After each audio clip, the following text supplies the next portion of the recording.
Chapter 103. Dang dang dang.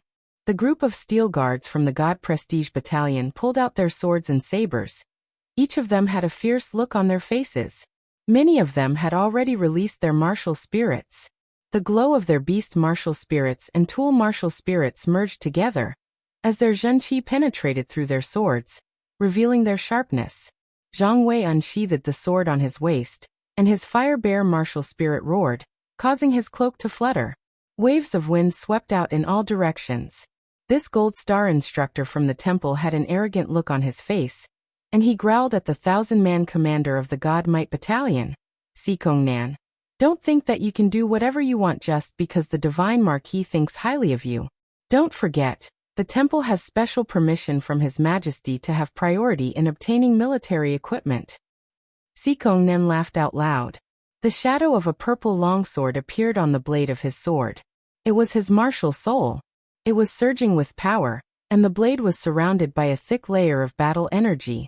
Lin Muyu remained silent. She looked at Sikongnan and the increasing number of soldiers from the Divine Might Battalion. Sikongnan was the strongest in this group. He was at the first sky of the Heaven Realm. The rest were 2/3 sky of the Earth Realm Battle Saints. Behind them were dozens of second sky of the Earth Realm Battle Venerables.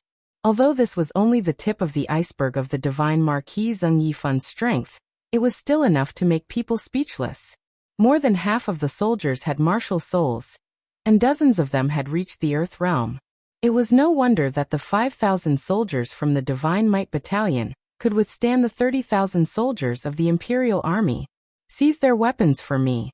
Sikongnan let out a fierce roar, and the douqi on his blade became more and more intense. Dang! At the moment when the swords were drawn, Lin Muyu suddenly pulled out the burning prairie sword.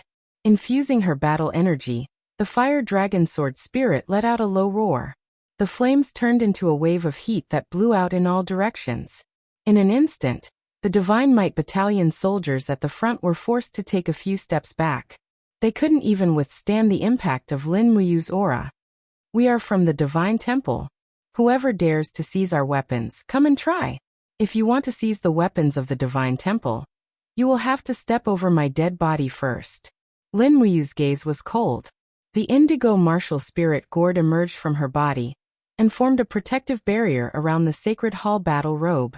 Sikongnan sneered. Lin Ji, you still dare to show your measly 10th grade martial spirit? Aren't you afraid that others will laugh their heads off? Men, disarm them by force. A group of soldiers from the Divine Might Battalion rushed over, each of them wielding a long sword in their hands. Their martial souls howled, and in the next moment, more than 10 beams of sword chi turned into rays of light as they shot towards Lin Fan. Courting death. Zhang Wei roared, and his sword swept out with the flame force of the fire bear martial soul. Zhang Wei, don't kill them! Lin Muyu shouted in a low voice, and at the same time, she raised her douqi to strengthen the protective barrier. In the next moment, countless beams of sword chi shot out from the gourd's walls. Streaks of sword chi flew around like bullets, and at the same time, Sikongnan's long sword had already struck out like a poisonous snake. With a pung sound, it pierced a hole in the black tortoise shell. Douqi continuously surged towards the protective barrier, and Lin Muyu almost instantly repaired the black tortoise shell. At the same time, she leaped up, raised the burning prairie sword, and slashed towards Sikongnan's neck. Humph! Sikongnan snorted coldly, and his long sword blocked the burning prairie sword's attack. However, at this moment, Lin Muyu suddenly released her hand, and the burning prairie sword pierced towards Sikongnan from a strange angle. This move was too fast and accurate, and Sikongnan was caught off guard. Pung! The protective barrier formed by douqi suddenly collapsed, and Sikongnan retreated a few steps. A trace of surprise flashed across his eyes, but his reaction speed was extremely fast. The edge of his sword abruptly collided upwards, and with a ding sound, the burning prairie sword was knocked away. Sikongnan's body flashed, and the long sword carried a blood-red glow as it slashed towards the area between Lin Muyu's neck. This was a killing blow. This sword was astonishingly fast, but Lin Muyu's speed was even faster. A starlight flashed under her feet, and the falling star steps was activated in an instant. At the same time that Sikongnan's sword missed, He saw Lin Muyu raise her arm and punch into the distance. Pung! The demonic sonic fist, which carried the glow of Do Qi, pierced through the crowd and forced 3 soldiers of the God Might Battalion to retreat. However, Lin Muyu clearly didn't want to kill anyone here, so she didn't directly use the demonic sonic fist to attack their vitals. Otherwise, none of them would have been able to dodge it. The demonic sonic fist wrapped around her right fist, and with a flick of her left hand, the burning prairie sword in the air transformed into a beam of fiery light and shot toward Sikong Nan. Amidst the deafening sound of the sword clashing, Sikong Nan retreated several steps. At this moment, his heart was extremely shaken, and he thought to himself, what kind of divine being is this kid? He can actually do 2 things at the same time. The fiery spiral of Do Qi is so domineering that it actually caused my arms to go numb. What a freak! On the side, Zhang Wei's sword skills were unrestrained. In addition to the attacks of Lin Muyu and the Templar Knights, close to 100 soldiers of the God Might Battalion had been injured, and more than 20 Templar Knights had been injured.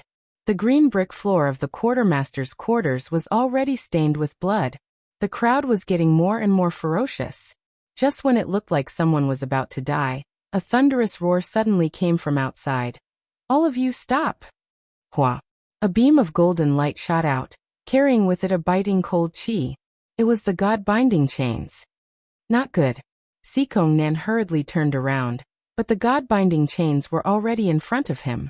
He hurriedly raised his long sword horizontally to block, but was forced to retreat a few steps. Blood had already spilled out from the corner of his mouth, but he did not get angry. Instead, his expression became respectful, and he shouted loudly, "All of you stop!" Lin Muyu also signaled for the people of the Templar Knights to stop. Zhang Wei revealed a resentful expression. He had not fought enough. At this moment, Qin Lei galloped over on his horse. He carried the thunder split blade, and behind him was a group of Imperial guards. His face was ashen as he dismounted from his horse. He looked at the people of the God Might Battalion and the Templar Knights, and said coldly, "What exactly is going on?" Sikong Nan cupped his fists and said respectfully, "Commander Qin, the Golden Star instructor of the Templar Knights, Zhang Wei, acted recklessly in the quartermaster's quarters, and actually injured the quartermaster. I went up to reason things out, but he actually wanted to beat me up as well." Qin Lei looked at him with a fierce gaze, and said, "Zhang Wei is only at the 3rd level of the Earth Realm. Would he dare to beat you, who is at the Heaven Realm?" He really dared to beat me up. Lin Muyu secretly thought, then cupped his fists and said, "Commander Qin Lei, the quartermaster was negligent first, and actually made the people of the Templar Knights wait for a long time without giving us any weapons. That's why Master Zhang Wei's words and actions were so extreme, and made such an unwise move. As for General Sikong Nan of the God Might Battalion, he gave the order to seize the weapons of the soldiers of the Templar Knights." "Is that so?" Qin Lei raised his eyebrows, looked at Sikong Nan and said, "General Sikong Nan is so impressive, to even dare to seize the weapons of the Templar Knights. It seems that you have already forgotten the words of the founding emperor. No one can seize the weapons of the people of the Templar Knights." As he said that, Qin Lei laughed coldly and said, "Sikong Nan, if I were to report this matter to His Majesty, what do you think will happen to you?" Sikong Nan's face instantly turned pale, and he hurriedly knelt down on one knee, and said, "Commander Qin, I did not do anything like seizing weapons. I hope that Master will investigate this clearly. This is just a misunderstanding. Furthermore, how would the God Might Battalion dare to offend the Templar Knights?" "That's good." Qin Lei carried the thunder-splitting blade, and walked step by step to the front of the quartermaster. He raised his hand, and an invisible force lifted the quartermaster up. His face was pale, and he hurriedly begged for mercy. "Commander Qin Lei, I won't dare to do it again. I won't dare to do it again." Qin Lei smiled indifferently. "What is there that a lowly person like you wouldn't dare to do? Men, bring him down and send him to the Fire Sparrow Division to interrogate this bastard. The quartermaster will be replaced. Remember, no one is allowed to neglect the people of the Templar Knights, or else they will be the enemy of the great Qin clan." Everyone was solemn, and they saluted one after another. Lin Muyu and Zhang Wei checked the injuries of the Templar Knights. They were all light injuries. The people of the God Might Battalion also had a sense of propriety, and did not use any powerful weapons like crossbows, or else it would not be as simple as light injuries. You have recently offended the Divine Marquis Palace. You must be careful. Qin Lei carried the thunder-splitting blade, and stood next to Lin Muyu. And thank you, big brother Qin Lei this time. Lin Muyu smiled slightly, but if the people of the Divine Marquis Palace want to touch me, I'm afraid I won't be able to hide. I can only take it one step at a time. Oh right, my brother Qin Yan has also entered the Templar to train. Have you seen him? Ha, I've seen him. Qin Yan's cultivation is not bad, and he is also not bad. Haha, that kid is obsessed with martial arts, but neglects to socialize. You have to teach him more. Also, the God Might Battalion has been in the capital for too long. You should avoid them if you can. This group of people rely on the support of the Divine Marquis to look down on everyone. If not for the fact that my father is Prince Jining, I'm afraid there would have been a battle today. And, not long after, a batch of weapons and rations were transported out from the quartermaster's warehouse and loaded onto the carriage, while Qin Lei escorted the people of the Templar Knights back to the Templar Palace. Late at night, Lin Muyu, Zhang Wei and the rest participated in the Templars' weekly night training, all the way until the evening. Dong dong dong. Intense knocking sounds came from outside, as if very anxious. Who is it? A Templar guard walked forward, and when he opened the door, he saw a cluster of torches and the intense sound of horse hooves. Under the light of the torches, a 1,000-man commander rushed in with a longsword in hand, opened his palm, and turned his fighting aura into a vast palm energy, directly knocking the Templar guard unconscious. He raised a scroll in his hand and shouted, "Sikong Nan is under orders to capture the Imperial Court's serious criminal Lin Muyu." Who is it? Zhang Wei walked out of the inner hall with a longsword in hand, followed by a few instructors and a group of Templar guards. Sikong Nan, what are you doing? When he saw Sikong Nan's face under the torches, Zhang Wei could not restrain his anger. Sikong Nan shook the scroll in his hand and said, "The God Might Battalion investigated openly and secretly, and confirmed that the Golden Star sparring master Lin Ji is the Lin Muyu who killed Silver Fir City's city guard. The evidence is irrefutable, and we are here to arrest him." You dare? Zhang Wei growled, his martial soul already emerging from his body. Men. Sikong Nan's face was ashen and he said indifferently, "Archers." Behind him, hundreds of archers drew their bows in unison, the sharp arrowheads glinting coldly under the light of the torches. Chapter 104. Heavy Shields. Zhang Wei bellowed. Immediately, dozens of temple guards raised their heavy shields in front of them. Sikong Nan laughed coldly. Fire. Xiao xiao xiao. Rays of cold light flew in the hall and landed on the shields. At the same time, a few temple guards were hit by the arrows and fell to the ground. Fresh blood instantly flowed on the stone floor. Zhang Wei flew to the front of the shield formation and with a shout, he threw his long blade. Pooh! 2 archers were instantly pierced through and nailed to the door of the temple guards. Zhang Wei. Sikong Nan bellowed and flew over with his sword. Battle chi shone on his armor. With a slight twist of his arm, he slashed out several times. Zhang Wei, on the other hand, was almost empty-handed. He could only use the fiery soul fist to block the blade. After one round, his arms were already covered in wounds. After all, the difference in strength was too great. One was at the Earth Realm, and the other was at the Heaven Realm. Pooh! The archers of the God Might Battalion were too accurate. Zhang Wei's arm was hit by an arrow in the blink of an eye, adding another injury to his injury. He was struck by Sikong Nan's sword and fell back onto the shield wall. It was a tragic sight. At this time, a figure flew over from the inner hall. An indigo light illuminated the surroundings. In a rage, Lin Muyu threw her demon noise blade to save Zhang Wei. The demon noise blade screeched in the night sky and slashed towards Sikong Nan's neck. This was a fatal blow. As a Heaven Realm superhuman, Sikong Nan's senses were extraordinary. Before the demonic sound saber even arrived, he already sensed the fierce glare. He quickly lowered his head, and with a clang, a large piece of the iron helmet on his head was cut off. Lin Muyu sprinted over, using falling star steps to stand in front of the temple guards. She opened her palm and condensed the walls of a gourd, deflecting the incoming arrows with a dang-dang-dang sound. At the same time, she raised her right palm lightly, lightning crackling between her 5 fingers, while the burning prairie sword spun rapidly 2 meters away from her, emitting intense flames. Go! The thunder force sent the attack of the fire sword straight forward. Sikong Nan knew how powerful it was and hurriedly retreated. His battle boots stepped on the limestone floor and spun rapidly, almost dodging the attack of the spiraling break. The burning prairie sword flew past his chest armor, and the biting cold chi actually shattered the armor on his chest. With a pung sound, it exploded into the group of archers behind him. In an instant, 3 people had already died. Sikong Nan maintained his dodging posture, both his hands leaning back against the ground. His face was ashen. Lin Muyu, you audacious bastard! Men charge! The sound of galloping horses could be heard from outside. In the next moment, over 100 Divine Might Battalion cavalrymen had already charged into the Holy Palace.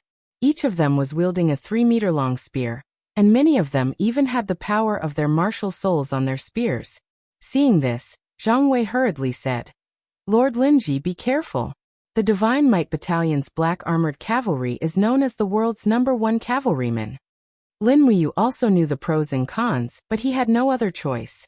If he dodged, then the group of Holy Palace guards and instructors behind him would become the targets of the Divine Might Battalion's slaughter. Furthermore, Sikong Nan had brought the so-called evidence here, so he must have made thorough preparations. If the Holy Palace guards and instructors were killed, they would die in vain. They would definitely be accused of shielding a serious criminal. Buzz buzz buzz. The walls of the gourd swayed slowly around him, and the demonic noise blade continued to spin rapidly in the air. Lin Muyu grabbed the burning prairie sword that was spinning back towards him, and gripped it with both hands as he charged forward. In front of him, dozens of cavalrymen charged forward. The moment they got close, they all stabbed their spears into the walls of the gourd. The weight of the several hundred kilograms of war horses and cavalrymen, coupled with their high speed, brought about a powerful impact. Bam bam bam. The outer layer of the mystic tortoise shell was quickly broken through. Lin Muyu sidestepped and stabbed the burning prairie sword into the body of one of the cavalrymen. With a turn of his body, his do chi surged, and he slashed another cavalryman off his horse. However, his back was still pierced by another spear. What was even more ridiculous was that one of the cavalrymen and his horse directly rammed into Lin Muyu. Bam! The dull impact caused Lin Muyu to fall back to the ground. He raised his head, and another 2 cold lights pierced towards him. The protective do chi around his body instantly collapsed, and he had no time to react. He quickly raised his hand and shouted, Entanglement of roots! Green vines rose from the green stone floor and wrapped around the hooves of the cavalrymen, forcing them to trample on each other. However, it was of no use. Endless cavalrymen continued to charge in from the outside. We are here to capture the serious criminal, Lin Muyu. You may kill him on the spot. Sikong Nan shouted from the back of the crowd. It seemed like he also knew that it was almost impossible to capture Lin Muyu alive. He knew that he was no match for them, but he had no choice but to fight. Lin Muyu forcefully activated his do chi and steeled his heart. Suddenly, he bent his body slightly, and a blood-red energy surged around his right fist. Right at the moment the dozen cavalrymen of the God Might Battalion charged towards him, he suddenly punched out. Chaos of all lives. Pung! The sounds of explosions did not stop. The dozen cavalrymen were either dead or heavily injured. Even the war horses were whining and falling to the ground. No. It can't be. Zhang Wei and the group of instructors watched with their mouths agape. They all knew how strong the God Might Battalion's cavalrymen were. To think that Lin Muyu was able to kill so many cavalrymen with a single strike. This was a realm that only a Saint Realm cultivator could reach. At this point, Lin Muyu was already riddled with wounds. His left arm was pierced by 2 arrows, and his shoulder was riddled with 7 to 8 spear wounds. These attacks had pierced through his skin and muscles, but did not reach his bones. After all, the Dragon Forging Remnant Scroll had already forged his bones to be as indestructible as the bones of a dragon. He was no longer as weak as before. But right at this moment, an invisible force suddenly descended, causing Lin Muyu to be unable to move. "How dare you, criminal? Do you still want to resist?" A cold voice could be heard. Lin Muyu's body was covered in blood as he raised his head to look outside. Under the light of the fire, a skinny figure slowly walked over on the green stone floor. Every step he took seemed to add a layer of restraint to his aura, causing Lin Muyu to feel as if she was trapped in a net of thousands of threads, unable to move. Pu Piu. Another 2 arrows pierced into his chest, causing him to feel an intense pain. Lin Muyu wanted to resist, but he was completely unable to do so. "It's the Divine Overlord. The Divine Overlord is here." The group of instructors was dumbfounded. Some of them even knelt on the ground and greeted respectfully. "Greetings, Divine Overlord." Zheng Yifan was the most famous person in the Imperial Army. In the eyes of the soldiers, he was like a god, and his status was even higher than that of the emperor. Zhang Wei clenched his fists and rushed forward despite his injuries. He stood in front of Lin Muyu and looked at Zheng Yifan with a burning gaze. "Divine Overlord, let's talk this out. Lord Linji is definitely not a criminal." Zheng Yifan smiled faintly. "Zhang Wei, how do you know he's not a criminal?" This question stumped Zhang Wei, causing him to freeze on the spot. "Guards." Zheng Yifan's voice was extremely calm. "Put the beast-binding shackles on Lin Muyu." A few soldiers from the Divine Might Battalion walked forward and used a strange-looking chain to bind Lin Muyu's arms and legs, making it even more impossible for her to move. "Take her away." Zheng Yifan flicked his sleeves and was about to leave. But right at this moment, another powerful aura spread out. Lei Hong slowly walked out from the inner hall, his voice loud and clear. "Brother Zheng, how long has it been since we last met? You came to the sacred hall and left without even saying a word?" Zheng Yifan turned around and smiled. "Brother Lei Hong, I'm actually not here for anything important. I'm just here to capture a kid who's been on the run. Since he's from the Divine Palace, I'll take it as greeting you." "Brother Zheng, are you saying that this Lin Ji is Lin Muyu?" Lei Hong smiled. "Even if he is, it's not that big of a deal. It's just that Lin Muyu is someone entrusted to the Divine Palace by Princess Shi of the Seven Seas Tang sect. He has the Tang sect's iron token, so I'm afraid you won't be able to take him away today." "Is that so?" Zheng Yifan looked at Reiham and didn't make any movements. However, the blue stone bricks under his feet exploded one after another. A monstrous and invisible aura spread out in the surroundings and headed straight for Reiham. Bang! An invisible wave of air exploded in front of Lei Hong. Lei Hong's beard swayed slightly.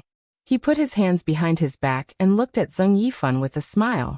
His own aura also spread out rapidly. The 2 Sacred Realm experts were fighting with their domains. Everyone was dumbfounded. The group of instructors was dumbfounded. They knew that Divine Marquis Zheng Yifan was well versed in the art of war, and was the Empire's god of war. But they didn't know that Zheng Yifan was so strong that he could even compete with the Lord of the Divine Palace, Lei Hong. "Disperse!" Reiham suddenly shouted. Zhang Wei immediately seized the opportunity to grab Lin Muyu's rope and dragged him into the inner hall. Meanwhile, the soldiers of the Divine Might Battalion behind Zheng Yifan also dispersed. No one wanted to be caught in the crossfire. Pa pa pa. Under the pressure of the domains, the walls around the hall began to crack and peel off. The invisible aura collided and wrestled with each other in the air. It was as if thousands of soldiers and horses were charging at each other. The water in the pond jumped up, and the laws of space in the hall were distorted by the confrontation between the 2 experts. Bang! There was a loud noise and the airflow rushed to the surroundings. Zheng Yifan's body trembled slightly.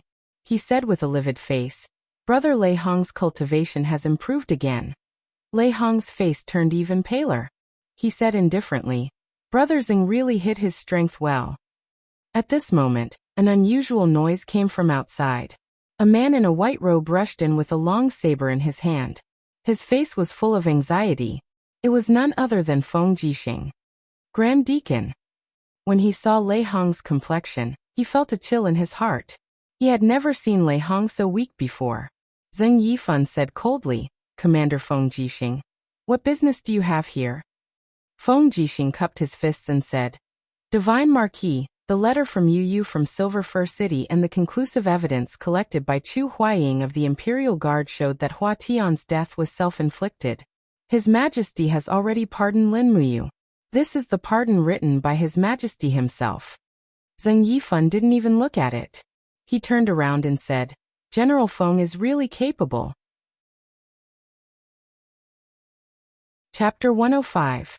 Watching as Zheng Yifan led the God Might Battalion soldiers away, Feng Jixing heaved a sigh of relief and turned to ask, Grand Deacon, are you all right? Lei Hong's complexion was extremely pale. He suddenly spat out a mouthful of blood, and the gray hair on his head instantly turned even whiter. Grand Deacon. Zhang Wei and the others rushed over. Lin Muyu also broke free from the beast-binding chains and held on to Lei Hong's arm. Grandpa Lei Hong, are you all right? Lei Hong's expression was gloomy. Everyone thinks that the Empire's two sanctuary masters are me and Chu Chu, I'm afraid. The Empire's most powerful sanctuary master is already Zheng Yifan. Feng Jixing asked, Is Zheng Yifan really that strong? Yes. Lei Hong nodded, and then smiled at Lin Muyu. Since His Majesty has pardoned you and Chu Yao, then you can finally use your real identity to establish yourself in the Divine Sanctum and the Imperial Capital. Lin Muyu nodded. Yes.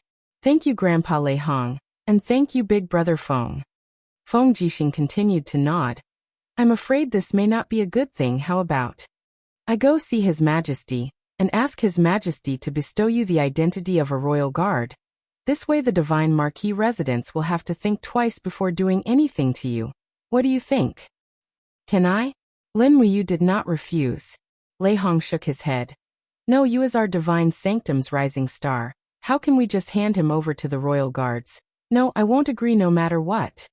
Feng Jixing could not help but smile. Grand Deacon is really stubborn. Not long after, a group of medical officers from the Elixir Department came to treat the Divine Sanctum's injured people, and in the end, Chu Yao also came. When she saw the heavily injured Lin Muyu, her eyes turned red. What happened? She asked as she helped Lin Muyu clean her wounds. Lin Muyu sat on the stone block of the sacred hall. She grimaced in pain and said with a smile, Sister Chu Yao, we don't have to hide anymore. His Majesty has pardoned our crimes. Oh really?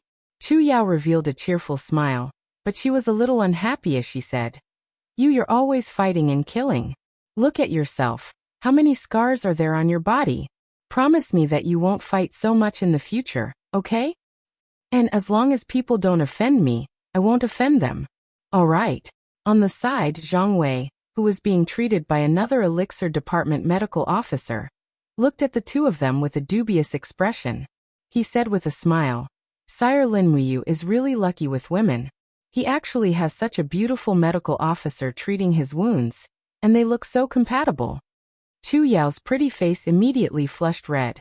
She glared at Zhang Wei and said, You're still so arrogant after such a serious injury. I think there's no need to apply medicine. Zhang Wei repeatedly begged for mercy. Please don't. If I don't apply medicine, my wounds will probably become inflamed and rot. I'll teach you to keep your mouth shut, Chu Yao said with a smile. Zhang Wei was immediately enchanted. He said, Sire Lin Muyu, if I had such a good sister, I would definitely take her as my wife. How could I let someone else have such a beautiful sister? Chu Yao's face turned even redder. You're still talking too much.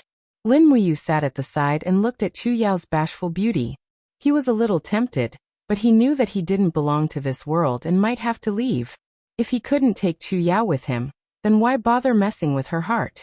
However, this silly boy probably didn't know that the beauty's heart was already messed up. They only rested for the night. Their injuries were too serious, so they could only lie down and cultivate the dragon forging bone remnant scroll and the spirit vein technique. Lying on the bed and looking at the starry sky above the secret room, Lin Muyu's eyes widened. The spiritual energy of the spirit vein technique rippled outwards. The spirit vein technique was indeed very magical. An attack that gathered spiritual energy could attack the enemy's soul, but it also required concentration. Thus, the moment Zheng Yifan stepped into the holy palace, Lin Muyu tried to attack him with the spirit vein technique. Unfortunately, it failed. Zheng Yifan's soul was stronger than his, and so was his domain. Using the spirit vein technique to fight against such an expert would require a higher cultivation. Moreover, today's battle allowed Lin Muyu to truly understand the power of the sacred region. A heavenly realm expert challenging a sacred region expert was no different from courting death. Once the opponent's domain was activated, a heavenly realm expert would be unable to move at all. There was no chance of winning. But how far away was the sacred region? No one knew.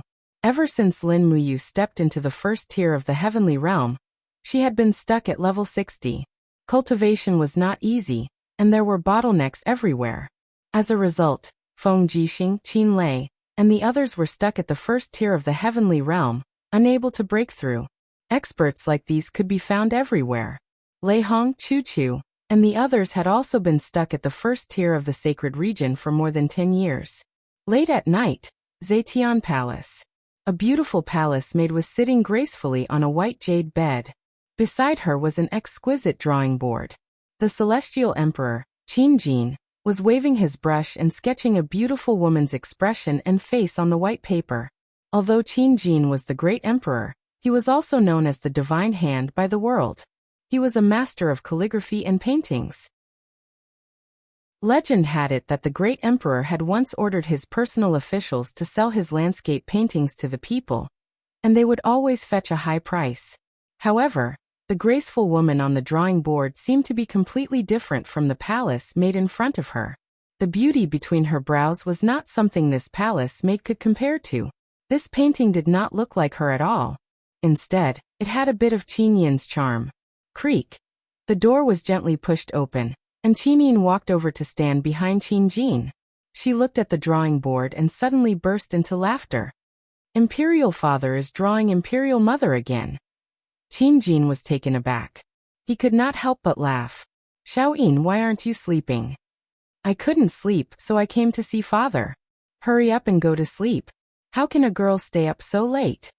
Qin Jin waved his hand, indicating for the palace maid to leave. Qin Yin smiled. Father, do I really look like mother? Yes, you look almost exactly the same. Qin Jin looked out the window with some fascination and said, after she left, Imperial father's everything has been left to you. Come, let Imperial father comb your hair again. Once you're done, you can go back to sleep. Yes. Qin Yin obediently sat in front of the bronze mirror. She took off the princess crown on her hair, and let her jet black hair fall down. Qin Jin took the silver comb and looked at his daughter's appearance in the bronze mirror. He could not help but tremble. He said in a daze, it's been so many years. If only I could see her one more time. I'm willing to exchange the world for one more look at her. Qin Yin's eyes reddened. Father. Qin Jin slowly combed through his daughter's hair. His face was full of doting love as he said, my Xiaoyin has grown up. When you were very young, I always wondered how long father would be able to stay by your side. But Xiaoyin has grown up so quickly and is about to get married. There will be another person by Xiaoyin's side to dote on and love you in father's place. Tears welled up in Qin Yin's eyes. She closed her eyes and let the tears flow freely. Qin Jin's hands trembled slightly. He muttered to himself, time really passes too quickly. In the blink of an eye, you've grown up so much. I don't know why, father. Father always feels that I haven't seen enough of you before you've grown up and gotten married. Qin Yin's shoulders trembled slightly. Father, don't say any more. I won't get married. Qin Jin could not help but laugh. Don't be silly. Even if you're a princess, you still have to get married. Otherwise, how will you continue to pass on our Qin bloodline? Father is just a little emotional. Xiaoyin. Who do you like the most among the younger generation of the family? Qin Yin was stunned. She wiped her tears and said, I'm still young and don't want to get married. Father, don't ask me. Xiaoyin won't marry anyone. You're saying silly things again. Qin Lei, Qin Yan and Jin Nanwang's sons. If you like any one of them, father will bestow marriage. You're already 20 years old.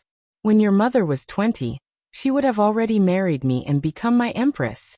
I'm not getting married. Let's wait a few more years. Qin Yin's eyes were red. I don't like any of the people father mentioned. I want to accompany father for a few more years, okay? Silly Xiaoyin. Qin Jin sighed. At this time, a eunuch's voice came from outside. Your Majesty, Imperial Guard Commander Feng Jixing requests an audience. Let him in. Yes. Soon the door opened. Feng Jixing was travel-worn. He knelt down and cupped his fists. This general greets your Majesty. Qin Jin smiled. General Feng must have something important for you to request an audience so late at night, right? Feng Jixing nodded. Your Majesty, an hour ago, Divine Marquis led 3,000 Divine Might Battalion cavalry to attack the Sage Temple. What? Qin Jin's body trembled. How is that possible? The Divine Marquis residence and the Sage Temple are the pillars of the Empire. Why would they fight each other? What was the result, General Feng? Feng Jixing said. By the time I arrived, the battle had already stopped. Both sides suffered dozens of casualties, and the reason for the battle was that Divine Marquis wanted to kill Lin Muyu. Therefore, I beg your Majesty to allow Lin Muyu to join the Royal Forest Guard. Oh, Qin Jin frowned. What kind of person is this Lin Muyu? Why would General Feng recommend her like this? Feng Jixing raised his head and said, From what I know, Lin Muyu is a martial arts prodigy that only appears once in 1,000 years. Such a person should be used by the Empire, and must not be killed by the deity overlord. I hope that your Majesty will allow Lin Muyu to join the Royal Forest Guards. The corners of Qin Yin's lips curled up. Father, will you allow it? Hearing his daughter's words, Qin Jin calmed down. Very well, I will write an edict immediately to allow Lin Muyu to become a member of the Royal Forest Guard. General Feng, thank you for your hard work. Thank you, your Majesty. As he spoke, Feng Jixing lifted his head to look at Qin Jin. He said in a low voice, Your Majesty, the Divine Marquis residence's actions are getting more and more aggressive. They even dared to clash with the Sage Temple. Are we just going to tolerate them? I feel that if necessary, we can transfer the 100,000 soldiers guarding Sangnan province back to the capital. I am willing to do this personally. Qin Jin took a deep breath. Zheng Yifan is the pillar of the Empire. Currently, more than half of the commanders in the various armies are former subordinates of Zheng Yifan. As long as he doesn't go overboard, let him be. After all, if the northern desert and the southern barbarians go to war, we still need Zheng Yifan to lead the army. Isn't that right, General Feng? But Feng Jixing's eyebrows were tightly knitted together. There are no buts. General Feng, rest early. Come and get the edict tomorrow morning. Yes, your Majesty.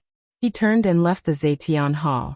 The starlight shone on Feng Jixing's pure white cloak. He pressed his hand on the hilt of his sword and looked up at the sky in silence. Then he walked alone on the stone path of the hall. Under the starlight, his lonely figure looked somewhat lonely. Chapter 106. The next day, Guiyang and Lei Hong sat opposite each other in the tea pavilion of the Holy Temple. They held a cup of tea presented by Ling Nan, and closed their eyes to savor the aroma of the tea. Lei Hong sat cross-legged on the opposite side, a faint doqi enshrouding his body. The battle with Zheng Yifan had caused him serious injuries, and he was still channeling his doqi to heal himself. How is it?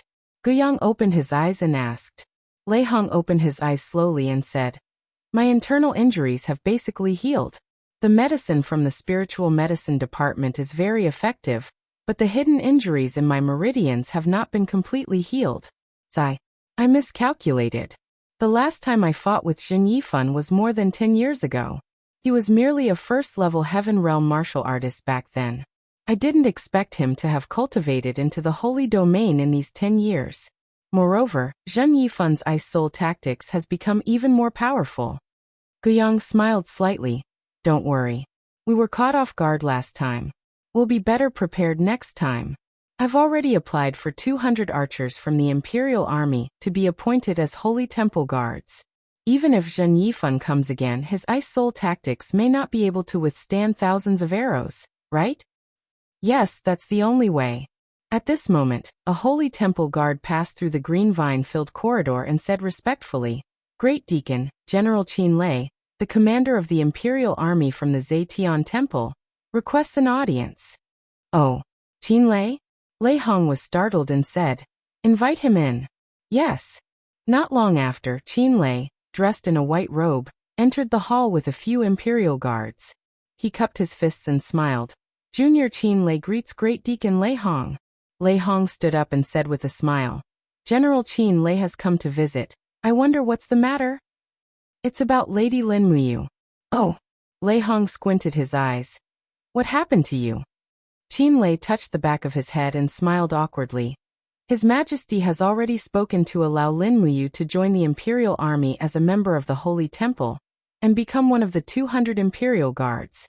This is His Majesty's handwritten decree. What? Lei Hong was so angry that his beard flew up. He smashed the tea table beside him with one palm and glared. This is too much. Did His Majesty ask for my opinion? Yu is the most outstanding talent among the younger generation of the temple. I have high hopes for him, so why should the royal army hand him over to them just because they want to? No, Lei Hong, will never allow you to become a member of the Imperial Guard. Qin Lei grinned and became even more embarrassed. He cupped his fists and said respectfully, "Grand Deacon, please don't be angry. Actually, His Majesty has also considered that you are not willing to let you leave the Holy Temple, so His Majesty has said that you cannot leave the Holy Temple, and at the same time hold the position of a royal guard. Every month, he can enter the Zetian Palace to hold the position of a royal guard for half a month, and continue to hold the position of a gold star sparring master in the Holy Temple for the remaining half a month." "Really?" Lei Hong glared at Qin Lei and said, "Young Prince Qin Lei, don't lie to me." Qin Lei could not help but laugh. How would this junior dare to lie to Grand Deacon? His Majesty has already approved that after you becomes a royal guard, he can wear the badge of the Holy Temple in the Imperial Palace.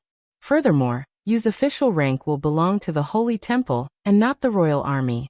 All the glory and achievements will belong to the Holy Temple. What does Grand Deacon think? That's more like it. Lei Hong then leisurely stroked his beard and said with a smile, "Deacon Guiyang, go call you over and instruct him on this matter. Then let him pack up and follow General Qin Lei to the Zetian Palace to report. However, he must return to the Holy Temple in half a month. He is a member of the Holy Temple and must take root in the Holy Temple. If he is not willing to return, this old man will not have the face to look for His Majesty to ask for him." Guiyang held back his laughter and cupped his fists. "Yes, Grand Deacon." Qin Lei respectfully stood to the side. The morning sun shone upon the waterside pavilion. Lei Hong continued to drink his tea. Perhaps he was in a fit of anger, but he did not ask Qin Lei to sit down, nor did he look at the tea. However, Qin Lei was a junior, so he did not mind. He held the lightning split blade and respectfully waited on the side. Lei Hong and Chu Chu were known as the two founding fathers of the empire. His fiery temper had always been famous throughout the world. Lei Hong did not dare to pluck the hair from the tiger's butt. Not long after, Lin Muyu, dressed in the white robes of the Holy Temple, appeared in the waterside pavilion corridor. His steps were steady as he respectfully smiled and said something to Guiyang. As he walked closer, he naturally understood what was about to happen. "You." Lei Hong looked at him with a burning gaze, saying, "Are you willing to join the Royal Guard?" Guiyang said from the side, "Once you join the Royal Guard, your identity will change. You will become a general under the Emperor. This is a supreme honor, and you will directly obey the Emperor's orders. This also means the Divine Marquis Residence and the Divine Might Battalion will not be able to do anything to you." Lin Muyu understood the good intentions of the two grandfathers. He cupped his fists and said, "Lin Muyu is willing to follow the arrangements." "Good." Lei Hong squinted his eyes and smiled. Becoming a royal guard is the dream of every cultivator in the world. Imperial Guard Master Feng Jixing has personally recommended you to His Majesty. Do not disappoint Master Feng Jixing's painstaking efforts. However, Grandpa has to tell you that you will forever be a member of the Holy Temple.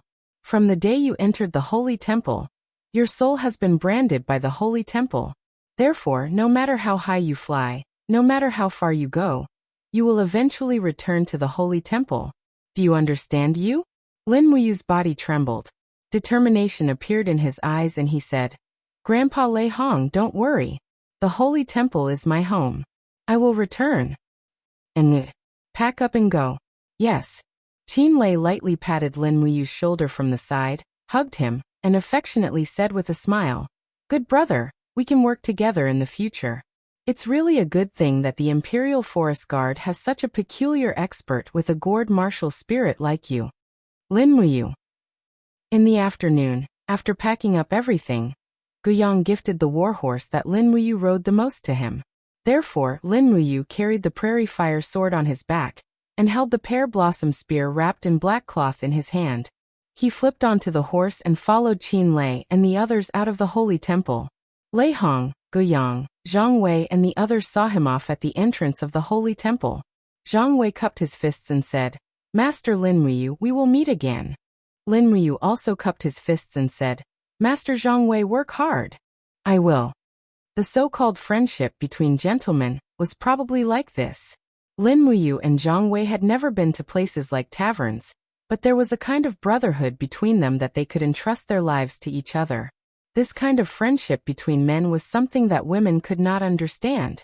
After saying their goodbyes one by one, they passed through Tong Tian Street and went straight to the Zetian Palace. When they crossed the Zetian Temple's moat, 3 consecutive dong-dong-dong sounds of war drums could be heard. It seemed to be to welcome the new member, Lin Muyu. Qin Lei carried the thunder split blade and walked slowly. Along the way, the royal guard on both sides successively knelt down on one knee and gave a military salute. The atmosphere was extremely solemn. In the Zetian Temple, Qin Lei was like a mighty general. No one could be compared to him. Not even the commander of the Imperial Guard, Feng Jixing. After all, the people of the mainland paid attention to bloodline. Qin Lei had the blood of the royal family, while Feng Jixing was born as a commoner. Because you are a staff member of the Holy Temple, the ceremony for you to be conferred as a royal guard was personally hosted by His Majesty. Let's go, we will go to the side hall of the Zetian Temple. His Majesty is already waiting there. Yes, yes. Lin Muyu could not help but feel a little apprehensive. This was the second time he was meeting the Emperor Qin Jin, right? However, he was also a little expectant. In his mind, the beautiful face of the little princess Qin Yin appeared. Would he be able to see Qin Yin this time?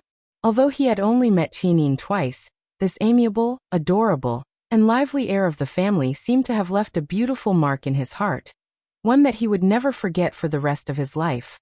Dong dong dong. The war drums sounded again. Along the way of the side hall, there were royal guards everywhere. There were a total of 7,000 royal guards in the imperial capital. Among them, 200 of the most outstanding ones were known as the royal guards. Those who could protect the emperor and the princess at close range were also royal guards. This was a special honor, an honor that normal royal guards could not hope to achieve.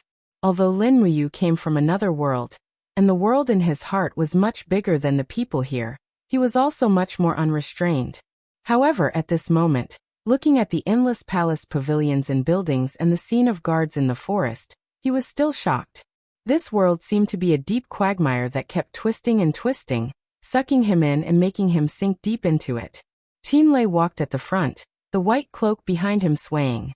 There was a golden purple flower embroidered on it. This was the symbol of the white-robed royal guards.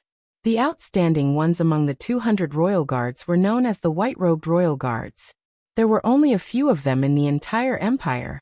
In the main hall of the side hall, the emperor, Qin Jin, sat on the dragon throne in an imposing manner. He looked at the group of generals and royal guards below him with a calm gaze. Lin Muyu had already seen Feng Jixing wherever he looked. Big brother Feng Jixing's expression was very serious. The moment their eyes met, he grinned, causing Lin Muyu's anxious heart to calm down a lot.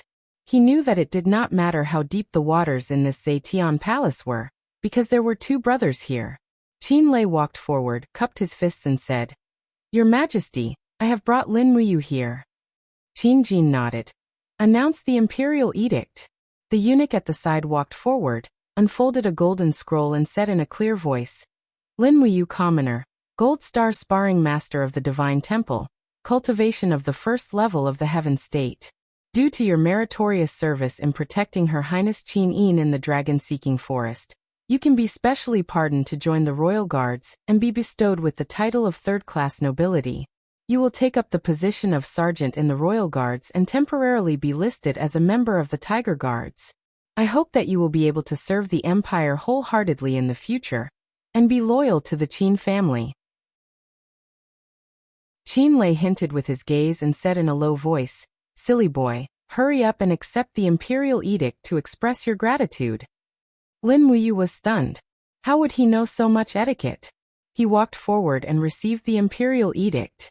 Then, he gave an empire's military salute to Qin Jin, who was on the throne, and said respectfully, "Lin Muyu swears to be loyal to the family and will never betray it."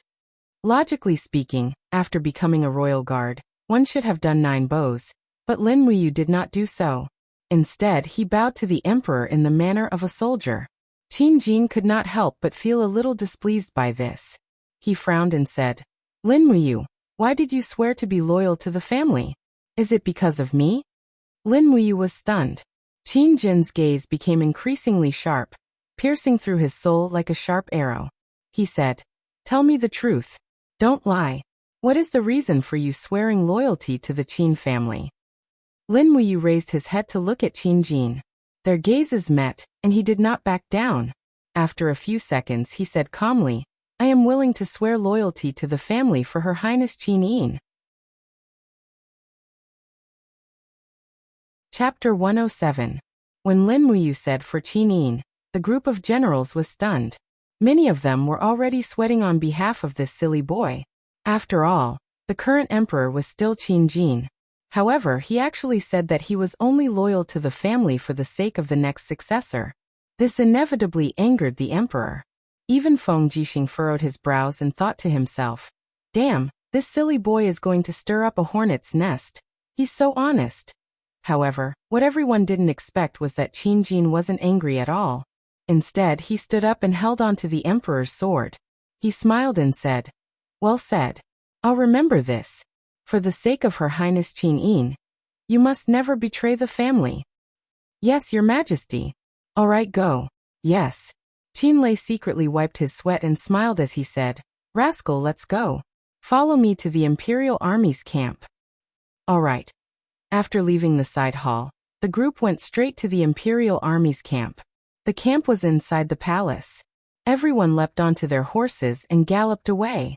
Not long after, a building made of green bricks and tiles appeared in front of them. The Imperial Army's camp was far more luxurious than the Imperial Army's camp. In fact, a part of the palace's building had been split off to serve as the camp. The status of the Imperial Army in the capital was evident from this. The central tent was set up in the central hall. Qin Lei leapt off his horse and led Lin Muyu into the hall. From afar, he saw a familiar face walking towards them. It was Chu Huayin. You've finally joined the Imperial Army." Chu Huayin laughed. Lin Muyu was a little embarrassed. "Brother Chu, we're working together now. It's just that after joining the Imperial Army, I'm afraid that I won't be able to visit Sister Chu Yao much more often." "That won't happen." "Why?" He was puzzled. Chu Huayin smiled mysteriously and said, "Because you've just joined the Imperial Army." "Oh." Qin Lei laughed and sat on the general's seat. He said, "Head of the army, get the name list." Very quickly, a person dressed in official robes took out a file and said, "Head of the Imperial Army, please instruct me." Qin Lei stood up and said, "Lin Muyu, squad leader of the Imperial Guards." His Majesty personally conferred him the title of Tiger Guard. Since he has joined the Imperial Guards for less than 3 months, so he has been temporarily arranged to carry out missions in the inspection office. His military rank is Centurion, and he commands 100 Imperial Guards cavalry. Lin Muyu was stunned. He had no idea what Qin Lei was talking about. Chu Huayin smiled and patted his shoulder. "Good lad, not bad. You managed to become a Centurion of the Imperial Army after entering Zetian Palace. When I first entered, I started from the rank of Corporal." "Lin of Qin Lei Lin Muyu Hoof, head of Lei." Chu Muyu smiled. "Head. I see." Qin Lei held onto the hilt of his battle blade and said, There are a total of 204 people in the Imperial Guard, and they are divided into 3 types of positions. The first rank is the Dragon Guard, and there are a total of 70 people. They are dedicated to protecting His Majesty and Her Highness the Princess, but they must have been a member of the Imperial Guard for at least 3 years. The second rank is the Tiger Guard, and there are a total of 61 people. They are responsible for the safety and defense of the surroundings of Zetian Hall, and you are one of the Tiger Guards. Finally, the third is the Eagle Guard. They are responsible for patrolling the surroundings of the Imperial Army. You are a member of the Tiger Guard. Lastly, the third is the Eagle Guard. They are responsible for patrolling the surroundings of the Imperial Army and protecting the safety of the Imperial City. As for the Inspection Office, it's actually just an external department. It's responsible for patrolling the perimeter of the Zetian Hall and the defense of Tongtian Street every day.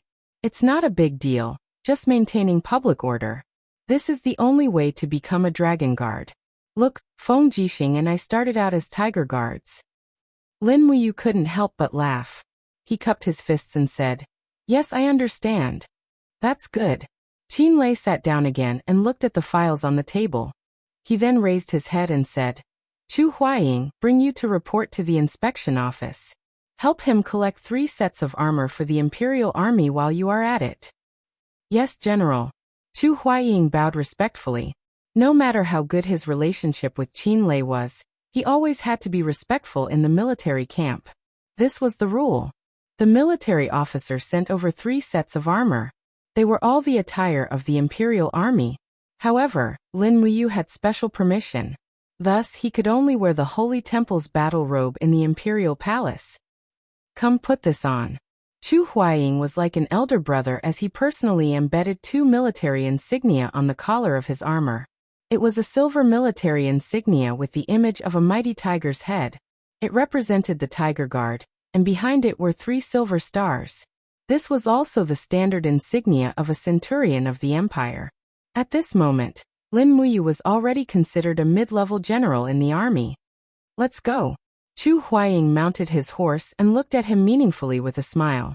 He said, "However, you must be very careful. The supervisor of the inspection office is Sir Bai Fan. You must be very careful when carrying out missions in the inspection office. You must not provoke Sir Bai Fan. Otherwise he won't let you off easily." "Ah?" Lin Muyu was startled. He secretly thought that it was indeed not easy to mingle around. He thought that he would have nothing to do after entering Zetian Palace. He didn't expect that he would still have to fawn over his superiors here. Not far away, a group of Imperial Army guards wearing white robes galloped over. After they got closer, they all dismounted and stood in a row to salute Lin Muyu. The person in the lead said, "I am Wei Chou. I have brought 9 brothers from the Imperial Army to report. Sir Lin Muyu, from now on, you are our direct superior general. We will follow you to the inspection office to report." Wei Chou. Lin Muyu couldn't help but secretly rejoice. This Wei Chou looked upright and outspoken, and there was a heroic spirit between his brows. It was a gift from the heavens to have such subordinates. She nodded and said, "All right, let's set off now." "Yes." Chu Huaying didn't send them off too far. He was on duty today and had to continue patrolling the palace. Thus, Lin Muyu and the others went to the inspection office on their own. The sound of horse hooves reverberated throughout the imperial city. At the outermost area of the Zetian Palace, there was a group of buildings that appeared to be of a simple and unadorned style. They looked exceptionally majestic, and there were 3 large words written on a horizontal board: Inspection Division. Lin Muyu held a document in her hand and led 10 Imperial Army guards in. She said to the guard, "The new Tiger Guard Lin Muyu has led 10 Imperial Army guards to await orders." A voice came from the hall. "So it's Lin Muyu who has graced the inspection office. Come in." "Yes." Lin Muyu lifted her battle robe and stepped over the high black threshold into the inspection office. She looked up and saw 2 rows of Imperial Army guards lined up on both sides with solemn expressions. At the end of the hall was a steel table, and a general with a long beard was sitting there. He looked up at Lin Muyu and said with a smile, "I've long heard of Lin Muyu's great name. It's an honor to see you with my own eyes today. Lin Muyu pays her respects to Lord Bai Fan. Lin Muyu was still very respectful. Bai Fan nodded and said, Lin Muyu, our inspection office originally had a total of 5 teams. Including your team today, there will be 6 teams. Each team needs to carry out missions for 10 days every month. Your team will be responsible for patrolling Tongtian Street for the next 7 days. Do you understand? Yes. All right. Bai Fan suddenly smiled and said, I heard that you once saved Her Highness Qin Yin in the dragon-seeking forest? Yes, ha. Bai Fan stood up and cupped his hands with a smile. It seems that Lord Lin Muyu is the savior of the future crown prince. This humble Bai Fan greets you. Lin Muyu couldn't help but feel a bit disgusted. She frowned and said calmly, You're too kind, Lord. All right. Bai Fan said, Go to the camp and pick 100 Imperial Army soldiers to be your subordinates. The safety of Tongtian Street will be in your hands today, but you must remember that Gate 30 to 50 of Tongtian Street needs to be carefully patrolled. You must not disturb the order there, otherwise, I will not let you off easily, even if you are Her Highness Savior. Yes. Lin Muyu cupped her hands. Then this subordinate will take her leave. Go. After leaving the door, Wei Chou and the other Imperial Army guards followed closely behind. Lin Muyu frowned. What does Lord Bai Fan mean by Gate 30 to 50? What kind of people live there? Wei Chou spurred his horse to catch up with her, and rode alongside Lin Muyu.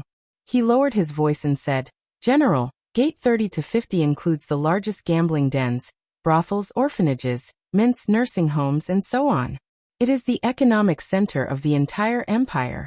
The wealth there is comparable to that of a country, but there are also all kinds of hidden struggles. As far as I know, the owners of the gambling dens and brothels are all familiar with Lord Bai Fan.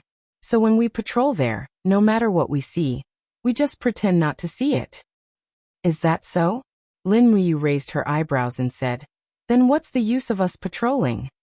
Wei Chou was startled and asked tentatively, Is General not afraid that Lord Bai Fan will pursue this matter? Lin Muyu laughed heartily and said in a heroic manner, As the royal guards, we must be worthy of this pure white robe. How can we allow this robe to be stained with dirt? I, Lin Muyu, am a Virgo, a perfectionist. I can't tolerate even a speck of dust in my eyes. Wei Chou, do you think I'm right? Wei Chou was startled. He didn't quite understand what Virgo meant, but he still felt his blood boiling. He quickly cupped his hands and said, If General is really doing this for the sake of the world, then no matter what happens, Wei Chou is willing to pledge his life to follow General. Good. When they arrived at the Imperial Army's main camp, they selected 100 elites and 10 Imperial Army guards. These 110 people were Lin Muyu's personal forces. She led these 110 people out of Zetian Palace and slowly rode into Tongtian Street. Lin Muyu's white robe fluttered in the cool breeze, and she suddenly felt proud of herself. Tongtian Street was the economic core of the entire imperial capital. There were more than 2,000 portals in total. Therefore, they could only split their forces into 10 teams. Lin Muyu personally led 11 people, including Wei Chou, the Imperial Army Guard, and 10 Imperial Army Cavalry. The main targets for inspection were numbers 30 to 50. Since Bai Fan was a tiger, according to Lin Muyu's personality, she would definitely touch the tiger's butt. Chapter 108. Leading the warhorses, they slowly traversed through Tongtian Street.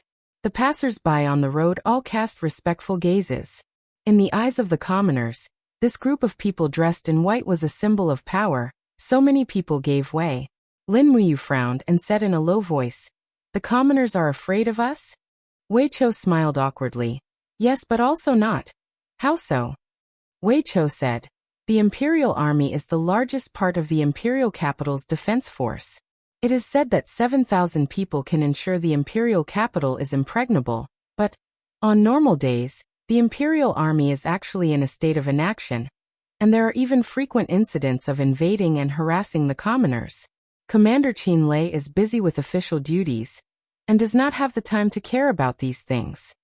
Lin Muyu frowned, and continued to lead the horse forward. Shop after shop flashed past in front of them, and very soon, They arrived in front of a house with white walls.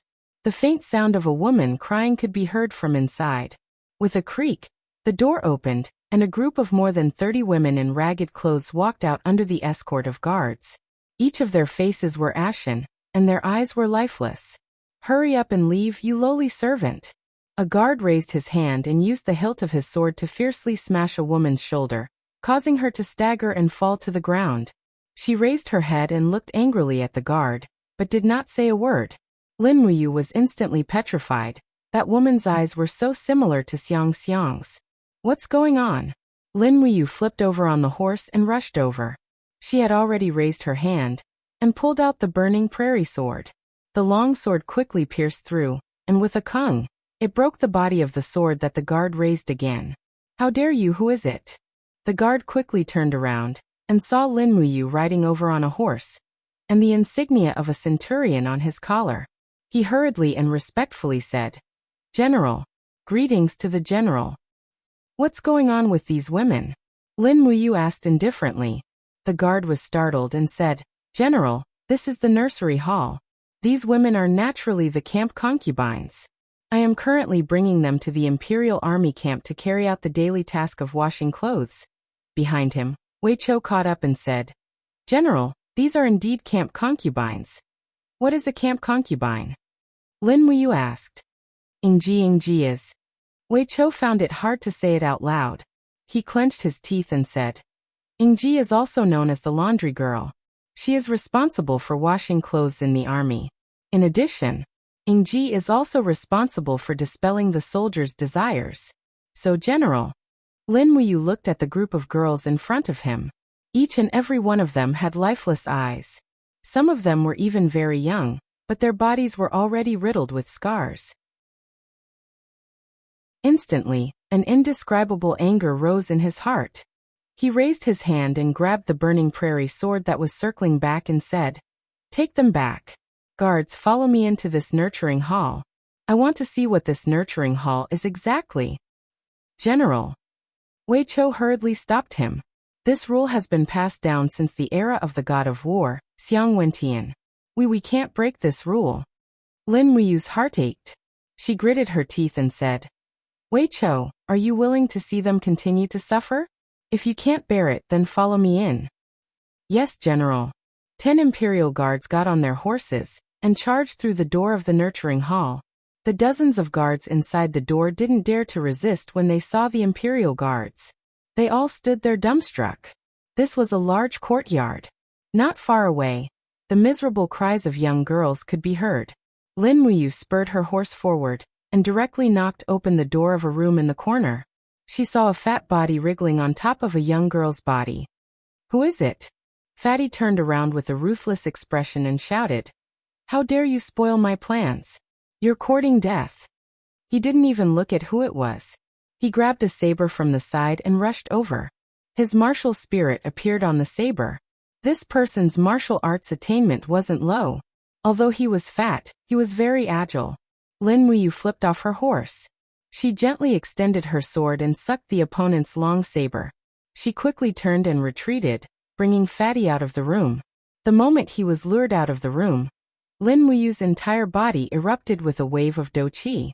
The burning prairie sword suddenly pressed down, bringing the fatty's body down. She then turned around and gave a roundhouse kick. The dense do qi wrapped around her combat boots, and with a pung, she kicked the back of the fatty's head.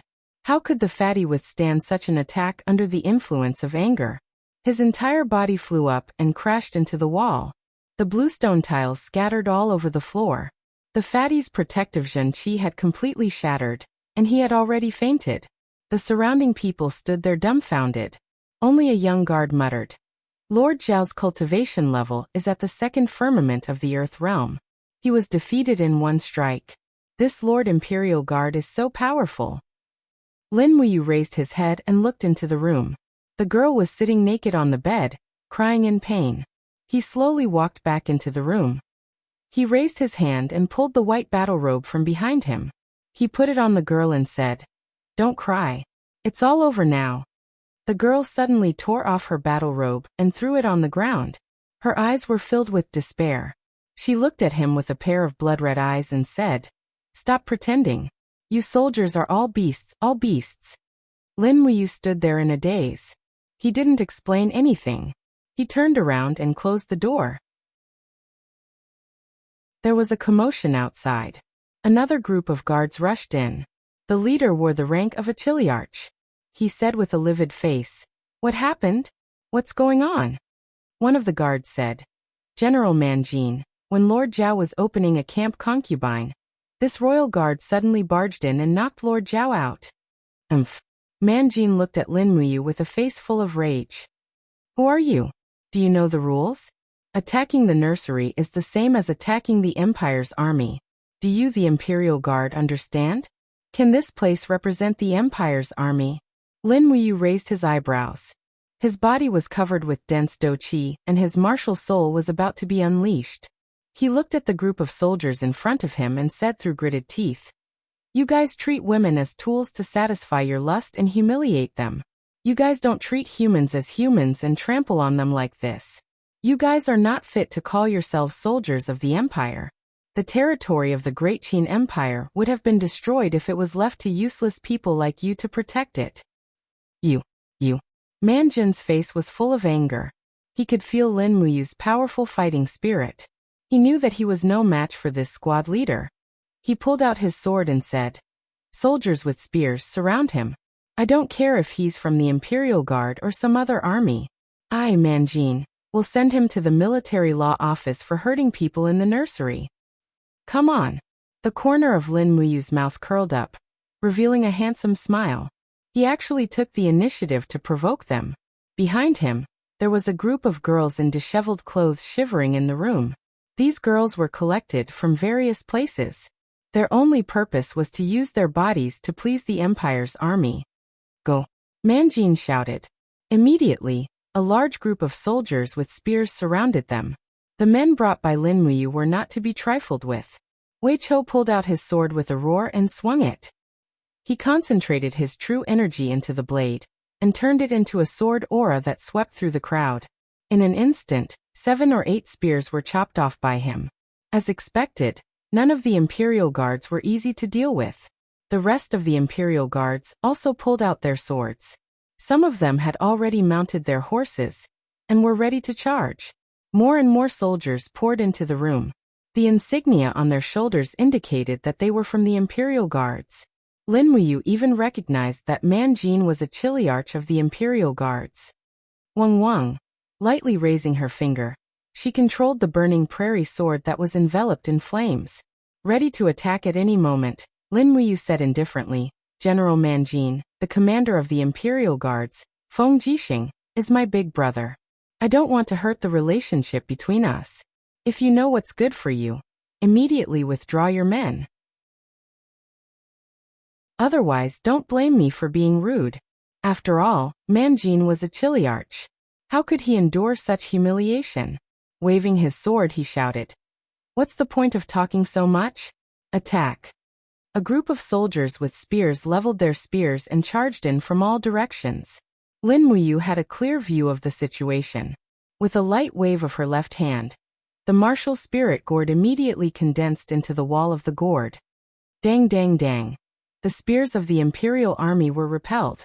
Her right hand controlled the prairie fire sword to launch an attack. The blade of the sword transformed into a fiery rainbow that swept across. With a low roar, the fire dragon sword spirit instantly appeared. With a furious roar, it devoured a dozen of the spearmen. In the next moment, these people were already struggling to extinguish the flames while howling in pain. "Bastard!" Manjin roared and slashed down with his sword with 3 streaks of light. His martial soul roar. There were no weak soldiers under a strong general. The moment Manjin attacked, it was obvious that he was extraordinary. But Lin Muyu was stronger, much stronger. She swept her left arm across the horse's back and grabbed the shining pear blossom spear in her hand. With a light shake, the tip of the spear shook and collided with Manjin's blade. Ding! The sound of the collision was very sharp. Manjin felt a chill in his arm. Immediately after, he saw a beast soul appear on the pear blossom spear. It was the soul of the 11,000-year ice Qilin. Roar! The spear soul disappeared in a flash, and the ice Qilin's sharp claws swept across Manjin's armor.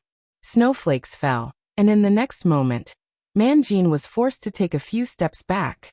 His face was filled with shock, and his entire body was frozen and numb. Frost crawled up his skin, and he instantly lost his ability to fight. After all, the difference between Earth Realm and Heaven Realm was too great, so he could not be blamed. Retreat, retreat. Manjin's face was full of shock. The surrounding Imperial guards also stopped. Everyone knew that with this small number of soldiers, they could not do anything to this young Imperial guard. The battle ended in less than 2 minutes. However, the blood on the ground was proof that this battle had happened. Wei Chou held his blood-stained sword and said with a grave expression, "General, we have offended the Imperial Guard's patrolling troops. We have already made a mistake. What should we do now?" Lin Muyu's gaze fell on the young girls imprisoned in the nursery. There were about 200 of them. He frowned and asked, "Wei Chou, if we leave now, what will happen to these women?" Wei Chou was stunned. He said, "They will continue to live the fate that they deserve." "Then what will happen if I let them go?" "They will naturally be free, but General, I'm afraid you will be punished by military law." "Then let them go," Lin Muyu sighed softly and said. "If there is any responsibility, I will bear it alone." "Yes, General." Chapter 109. The Imperial Guards dispersed, leaving behind a few injured who were howling in pain on the ground. This calmed Lin Muyu down. She mounted her horse and ordered, "2 of you stay behind to treat the injured. The rest of you, follow me to escort the girls out of Lanyan City." Wei Chou cupped his fists and said, "Yes, General. However, these girls are penniless. What should we do?" Lin Muyu searched her pockets and found some gold, silver, and diamond coins. She took out a diamond coin and handed it to a soldier, saying, "Take this and exchange it for gold and distribute it to these girls. Each of them will get 5 coins. If there's not enough, I'll make it up to you later." Wei Chou took out a bag of gold and said, "What are you saying, General? I've already given them the money. How can I let you make up for the lack?" "The Imperial Guards will be here soon." Lin Muyu looked outside the hall and said, "We must hurry. Otherwise, we won't be able to leave once the Imperial Guards arrive." "Yes, General." Soon, nearly 200 prostitutes came out of the recuperation hall in ragged clothes, including the girl who had just lost her virginity. When she finally walked out of the recuperation hall, a trace of life finally appeared in her eyes. In fact, being able to live was more important than anything, even more important than chastity. Sometimes human nature was like this. Lin Muyu escorted these girls out of the city.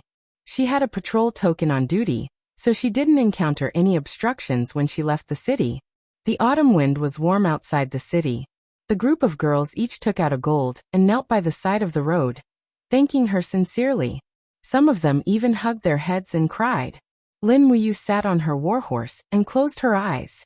Through the spirit pulse technique, she could feel the sound of hooves in the distance. She pointed to the south and said, "There's a village about 3 miles south. Go live there and don't come back." "Thank you, sir, thank you." The women cried and supported each other as they left. In less than 5 minutes, the heavy sound of iron hooves could be heard, and a large group of Imperial soldiers rushed out of the city. There were at least 1,000 of them, but Lin Muyu recognized the leading general. It was Luo Lai, the Chiliarch who had brought him into Lanyan City for the first time. Luo Lai's sword-like eyebrows furrowed as he urged his horse forward. "You're really too reckless. Do you know how much trouble you've caused? Letting 200 concubines loose is a capital offense in the army."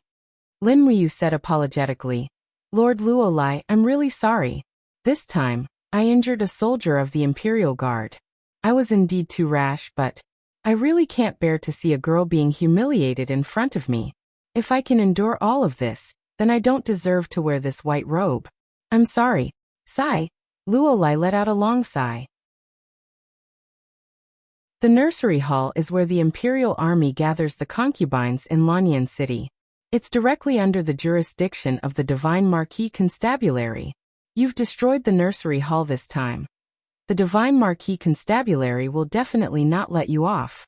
Based on Divine Marquis Zheng Yifun's attitude towards you, There's no way he'll let you off this time. What do you plan to do? Lin Muyu took a deep breath and said, I'll take responsibility for my own actions. I'll go to Zetian Palace myself to see His Majesty and accept my punishment. Luo Lai nodded. We'll split into 2 groups.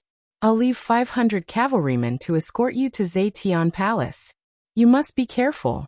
Before you reach Zetian Palace, don't fall into the hands of the Divine Marquis Constabulary or the Military Police Battalion.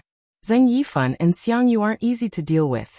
I'll immediately look for Lord General Feng and Lord Qin Lei. With their pleas, perhaps His Majesty will be lenient. Thank you, Lord Luo Lai.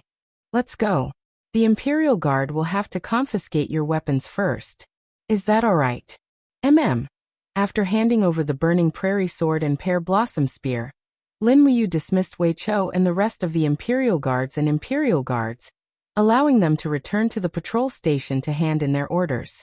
Wei Chou was extremely unwilling, but in the end he could only leave indignantly and watch as Lin Muyu was escorted by a group of Imperial Guards to Zetian Palace. Skyspan Street was extremely lively. The commoners surrounded the 2 sides of the street and looked at the Imperial Guards formation from afar. They were pointing and discussing something. After traveling for a short distance, a troop of soldiers galloped over from afar. Their armor was bright, and there was a golden eagle insignia embedded on their chest plates. They were from the Military Police Battalion. The bloodbath spear in Xiang Yu's hand drooped down, suffused with a blood-red luster. He abruptly raised the spear and shouted in a low voice, Audacious Lin Muyu! How dare you defy the Empire's military law and wreak havoc in the nursery hall? Men, arrest him and bring him back to the Military Police Battalion. Lin Muyu's brows were tightly knitted. The Imperial Guard centurion cupped his fists and smiled. This general greets Lord Xiang Yu. Lin Muyu has already been arrested by this general. The Imperial Guard will escort him to Zetian Palace to await His Majesty's punishment. There's no need for Lord Xiang Yu to worry. Is that so? Xiang Yu's arm trembled slightly, and raging flames surged onto the spear, transforming into a ferocious tiger martial soul. It was a first-grade martial soul, trampling fire tiger. His arm lowered slightly, and he urged his horse to gallop over. The bloodbath spear was covered in raging flames as he laughed. There's no one Xiang Yu can't capture if I want to. The Imperial Guard centurion was stunned, and he didn't even have the courage to draw his sword. Xiang Yu had long stepped into the 2nd level of the heavenly stage, and was a heavenly king powerhouse. With such a huge disparity in strength, how could a mere centurion dare to fight with Xiang Yu? Get out of my way. Lin Muyu abruptly urged her horse to knock the centurion away. She opened her palm, and the black tortoise shell and dragon scale wall instantly condensed, taking on Xiang Yu's determined attack head-on. Pung! The trampling fire tiger roared incessantly, and the bloodbath spear produced a whirling force, piercing through the black tortoise shell like an awl. Xiang Yu roared, and his tiger eyes were filled with rage. Break for me! Another loud sound, and the dragon scale wall was also pierced through, and the bloodbath spear pierced towards Lin Muyu's neck with a biting cold flame. Hua! At that critical moment, Lin Muyu dodged to the side, and the bloodbath spear left a bloody mark on his neck. He flipped off his horse, and with a quick stride, he arrived beside the swordsman lieutenant. He opened his palm slightly, and the prairie fire sword was unsheathed. As soon as he turned around, he saw the blazing bloodbath spear flying towards him like lightning. He had no time to dodge, and could only use the prairie fire sword to block. Sparks flew everywhere.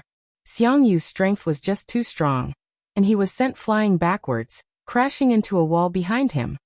Struggle before death. Xiang Yu laughed coldly, and suddenly lifted his left arm. Flames swirled around his fist and he roared, Fire Cloud Fist. The whistling fist carried with it a monstrous power. Lin Muyu gritted his teeth, and hurriedly raised both his palms, instantly raising his do qi to the maximum, and the dragon scale wall plus black tortoise shell was formed once more. Bang! The flames formed a shockwave, pushing a group of Imperial Guards and military police back again and again. As for the citizens of Lanyan City who were watching from afar, they all covered their eyes and lowered their heads to avoid the impact of the shockwave. The person who felt the most uncomfortable was none other than Lin Muyu. Xiang Yu's punch was very strange, and the layers of flames rippled. Lin Muyu used his do qi to strengthen the walls of the gourd, and blocked 3 layers of the force. However, he didn't expect that there would be 3 more layers of force, each stronger than the one before. This was the marvel of the fire cloud mantra that Xiang Yu had cultivated for many years. Many experts had been defeated by this punch. Bang! The moment the walls of the gourd shattered, Xiang Yu's punch landed on Lin Muyu's chest armor, directly shattering the golden star insignia of the sacred temple sparring master. Meanwhile, Lin Muyu concentrated the rest of his do qi on his chest to withstand this blow. Bang! He slammed into the wall, and terrifying cracks appeared on the brick wall behind him. Fortunately, he wasn't too seriously injured. His blood and qi were surging, and he felt very uncomfortable. Heh!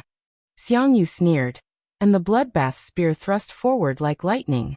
He was obviously going to kill Lin Muyu, and not bring him back to the military police camp for interrogation. Lin Muyu knew how strong the person in front of him was, but there was nothing he could do. His strength was completely suppressed, and his do qi was almost exhausted in an instant. He couldn't summon his strength for a moment, and he couldn't even use the 7 luminaries' profound energy. Looking at Xiang Yu's spear thrust forward, Lin Muyu had a feeling that death was approaching. She never thought that she would actually die here. This was probably the shame of thousands of transmigrators, right? Moreover, it was such a worthless death. Dying for 200 camp girls? Those transmigrators had all made great contributions, and their names would go down in history. In an instant, Lin Muyu's mind was full of thoughts. At this moment, there was a sudden whistling sound in the air, and a broad saber carrying a majestic do qi fell from the sky. It was the wind cutter saber. Feng Jixing was here. Clang! Xiang Yu's sure-kill spear was directly repelled by Feng Jixing, and a cyclone surged between the two. Feng Jixing held the wind cutter saber, and his face was filled with battle intent and anger as he said, "Lord Xiang Yu, Lin Muyu is a royal guard. You want to kill him? Do you know that the royal guard is a title bestowed by the emperor? Do you have the qualifications to kill a royal guard?" Heh! Xiang Yu raised the corner of his mouth with some disdain. The fire cloud art on his arm surged as he said indifferently, "Feng Jixing, I know you have a personal relationship with Lin Muyu. If you want to help him, then come at me together. I, Xiang Yu, am unparalleled in the world.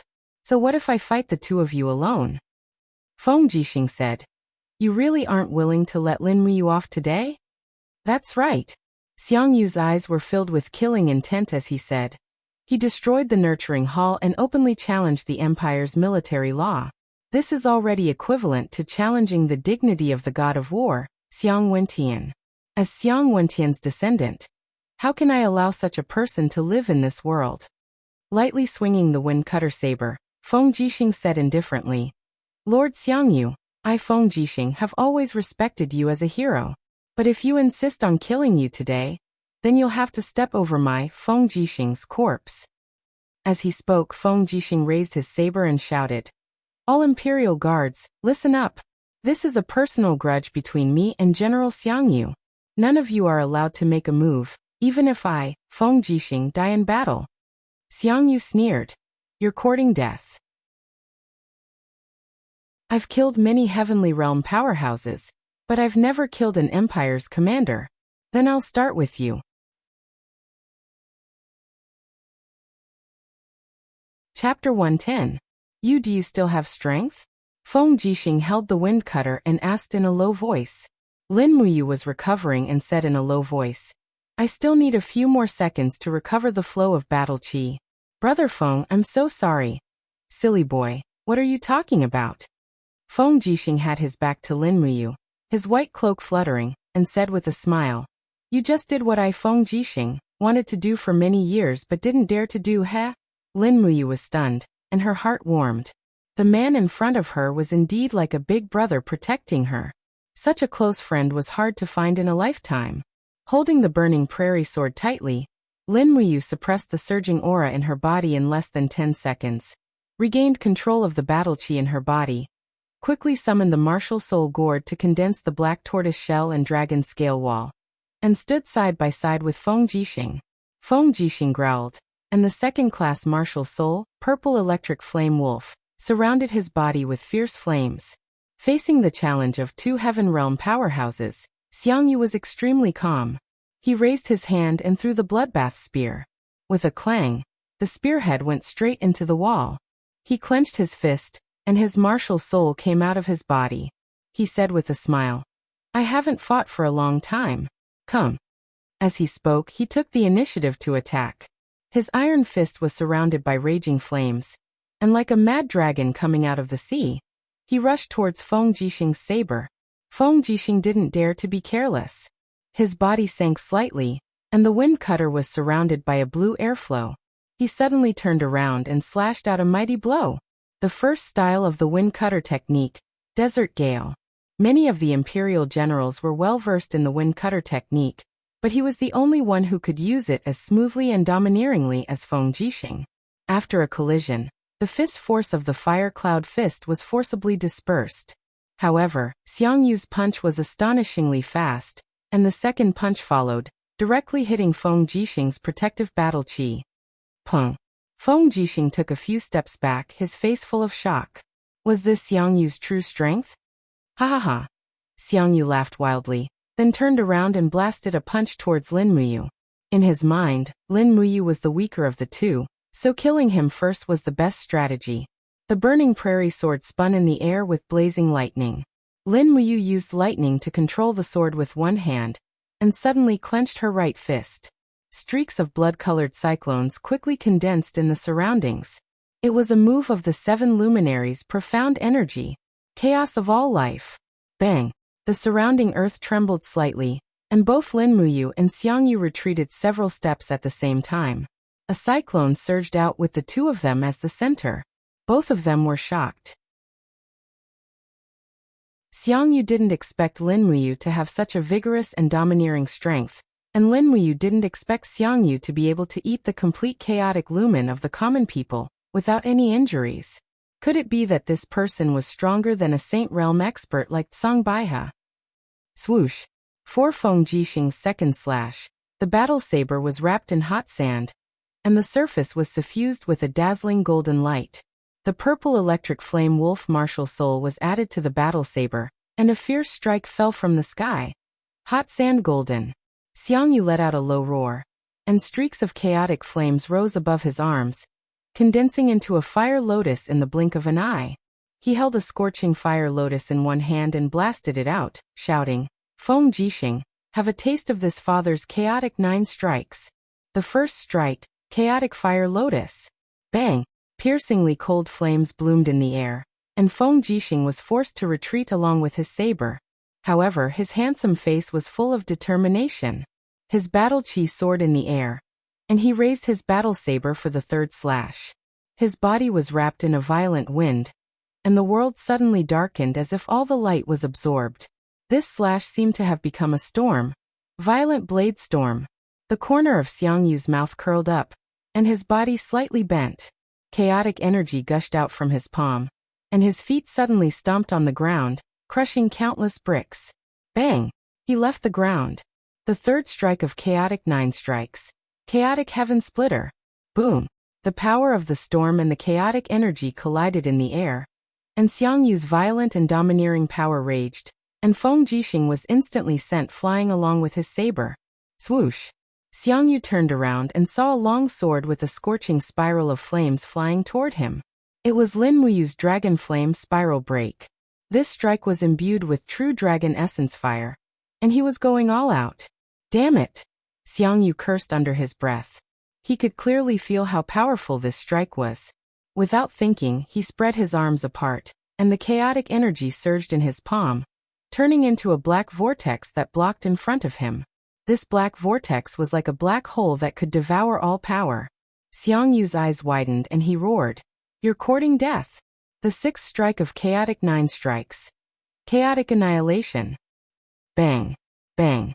Bang! The burning prairie sword spiraled through, and the sound of energy collisions constantly erupted in the dark force field of chaotic annihilation.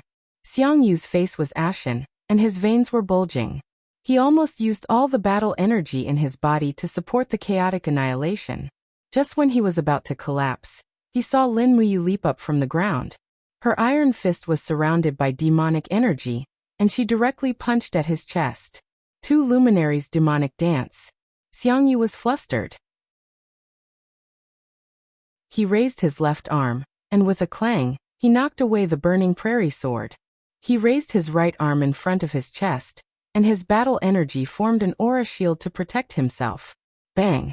Under the heavy strike, the second strike of the 7 luminaries' profound energy was finally effective. It forcefully dispersed Xiangyu's protective battle energy, and hit him heavily in the chest. But at the same time, the instant Xiangyu retreated, he also kicked Lin Muyu's abdomen heavily. With a bang, he was sent flying straight to the ground, and he rolled very far away. The wall of the gourd instantly shattered. In front of the chaotic energy, it seemed like the gourd's defense was already useless. Pata! Landing lightly on the ground, Xiangyu rubbed his somewhat numb arm. The battle energy in his body was still very vigorous. He chuckled, walked towards Lin Muyu step by step, and said, "The two of you working together doesn't seem to be much." Lin Muyu opened her hand and called back the burning prairie sword. Holding the sword hilt, she struggled to stand up. Her face was full of ash, and the white robe behind her was also stained with a lot of flame dust. Right at this moment, a golden radiance blossomed behind Xiangyu. That was the radiance of the god-binding lock martial soul. Qinlei had arrived. The thunder split saber was covered with lightning. Qinlei directly jumped up from his warhorse, and the saber shone brilliantly. It directly pierced through Xiangyu's protective battle energy and attacked the main body. Thunder split diffraction slash. This saber was extremely fast, and also extremely sharp. Bang! Xiangyu quickly retreated, using the saber's force to retreat several dozen meters. With an incomparable fury on his face, he said, "Young Duke Qinlei, you also want to be enemies with me, Xiangyu, is that it?" Qinlei held the thunder split saber with a gloomy expression. "Feng Jixing and Lin Muyu are my brothers. If you want to touch them, you'll have to ask my thunder split saber first." "Is that so?" Xiangyu's sword-like eyebrows rose, and he revealed his arrogance. He said with a smile, "Then come at me together, young duke. I, Xiangyu, would like to see what it feels like to fight 1 against 3. Streaks of primal chaos cyclones rapidly spun and extended around him, actually forming a piercingly cold storm. It was as if a deity had descended to the mortal world, giving people the feeling that they had to look up to him. Primal Chaos 9 strikes, the secret technique that the war god Xiang Wentian left behind for his descendants. It could indeed be said to be unparalleled in the world. Feng Jixing supported himself with the wind cutter saber and stood up. He wiped the blood from the corner of his mouth and looked at Lin Muyu from afar. Lin Muyu, on the other hand, forcibly raised her battle energy and strengthened the walls of the gourd. She nodded slightly, indicating that they could continue fighting. "Go!" Qinlei roared and took the initiative to attack. The lightning force on the thunder split saber continuously extended, and actually formed a force field with a radius of about 5 meters. He raised the long saber and swept it horizontally with a low shout. The saber's light went straight for Xiangyu. Thunder split saber's second strike, thunder saber breaking flames. However, within the primal chaos, streaks of lightning flickered. Xiangyu used the power of primal chaos to condense a long spear flickering with lightning. He grabbed it in his hand and smiled. "Go to hell." Swish. The primal chaos lightning spear went straight for Qinlei. Bang! Lightning and flames mixed together. God-binding chains rose around Qinlei to protect their master, but they still couldn't withstand the attack of the lightning spear. Qinlei spat out fresh blood from his saber and fell back. Xiangyu had also taken the brunt of his attack. Xiangyu's body trembled slightly. His blood and qi surged, and his expression turned even uglier. On the right, streaks of lightning rapidly converged. Feng Jixing poured the lightning force of his martial soul into the wind cutter saber, and created the fourth style of the wind saber technique, Wild Thunder Saber. Pung! Feng Jixing slashed with his saber, and was pushed back by the opponent's primal chaos force. Meanwhile, Xiangyu finally couldn't hold on any longer. A trickle of blood seeped out from the corner of his mouth. Feng Jixing, you bastard. Xiang Yu's expression was ashen. However, a powerful force suddenly attacked from behind. He didn't even need to think to know that it was Lin Muyu's attack. In fact, Xiang Yu had calculated everything, but he had overlooked Lin Muyu. He simply didn't expect this unknown brat to grasp a power that he had never heard of before. It was incomparably tyrannical, and didn't even lose to the chaotic 9 strikes. 2 luminaries demonic dance. Lin Muyu was going all out. This was already the second time she had used the power of the second luminaries in a day. Pung. Their fists collided, and the air seemed to shatter. Cracks appeared on the houses not far away, and some even collapsed directly. Pa. Pa. Streaks of blood splattered on the ground. Xiang Yu's body trembled slightly, but his arms still maintained the posture of punching. Lin Muyu slowly took a few steps back. The muscles all over her body felt like they were on fire. The excessive use of the 7 luminaries' mystic force had ultimately resulted in a backlash. Fortunately, she had cultivated the spiritual pulse technique, and the power of her soul was much stronger. Therefore, she hadn't reached the point where she would instantly age due to the backlash. You alright? Feng Jixing limped over with his wind cutter saber, and asked with concern. This brat didn't look like he was alright. Lin Muyu shook her head slowly. I'm fine.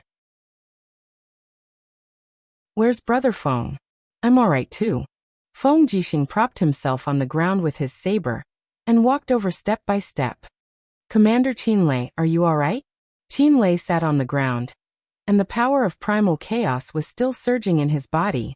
In reality, he had withstood Xiang Yu's strongest attack. Fortunately, his physique was strong. If it was Lin Muyu or Feng Jixing, they might not be able to withstand Xiang Yu's strongest attack. Hey, it's good that you're alright. Feng Jixing laughed. He wiped the bloodstain at the corner of his mouth, looked at Xiang Yu who was not far away, and asked, General Xiang Yu, do you still want to fight? Xiang Yu's face was ashen. His douqi was almost exhausted. Even if he had made up his mind to kill, he had no more strength to fight. Just at this moment, the sound of horse hooves came from afar. It was an imperial guard holding a golden scroll.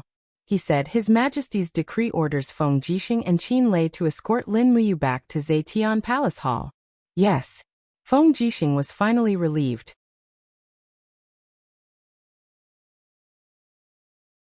Chapter 111. The Zetian Palace's main hall was filled with hundreds of officials. The Emperor Qin Jin sat on the dragon throne with a solemn expression.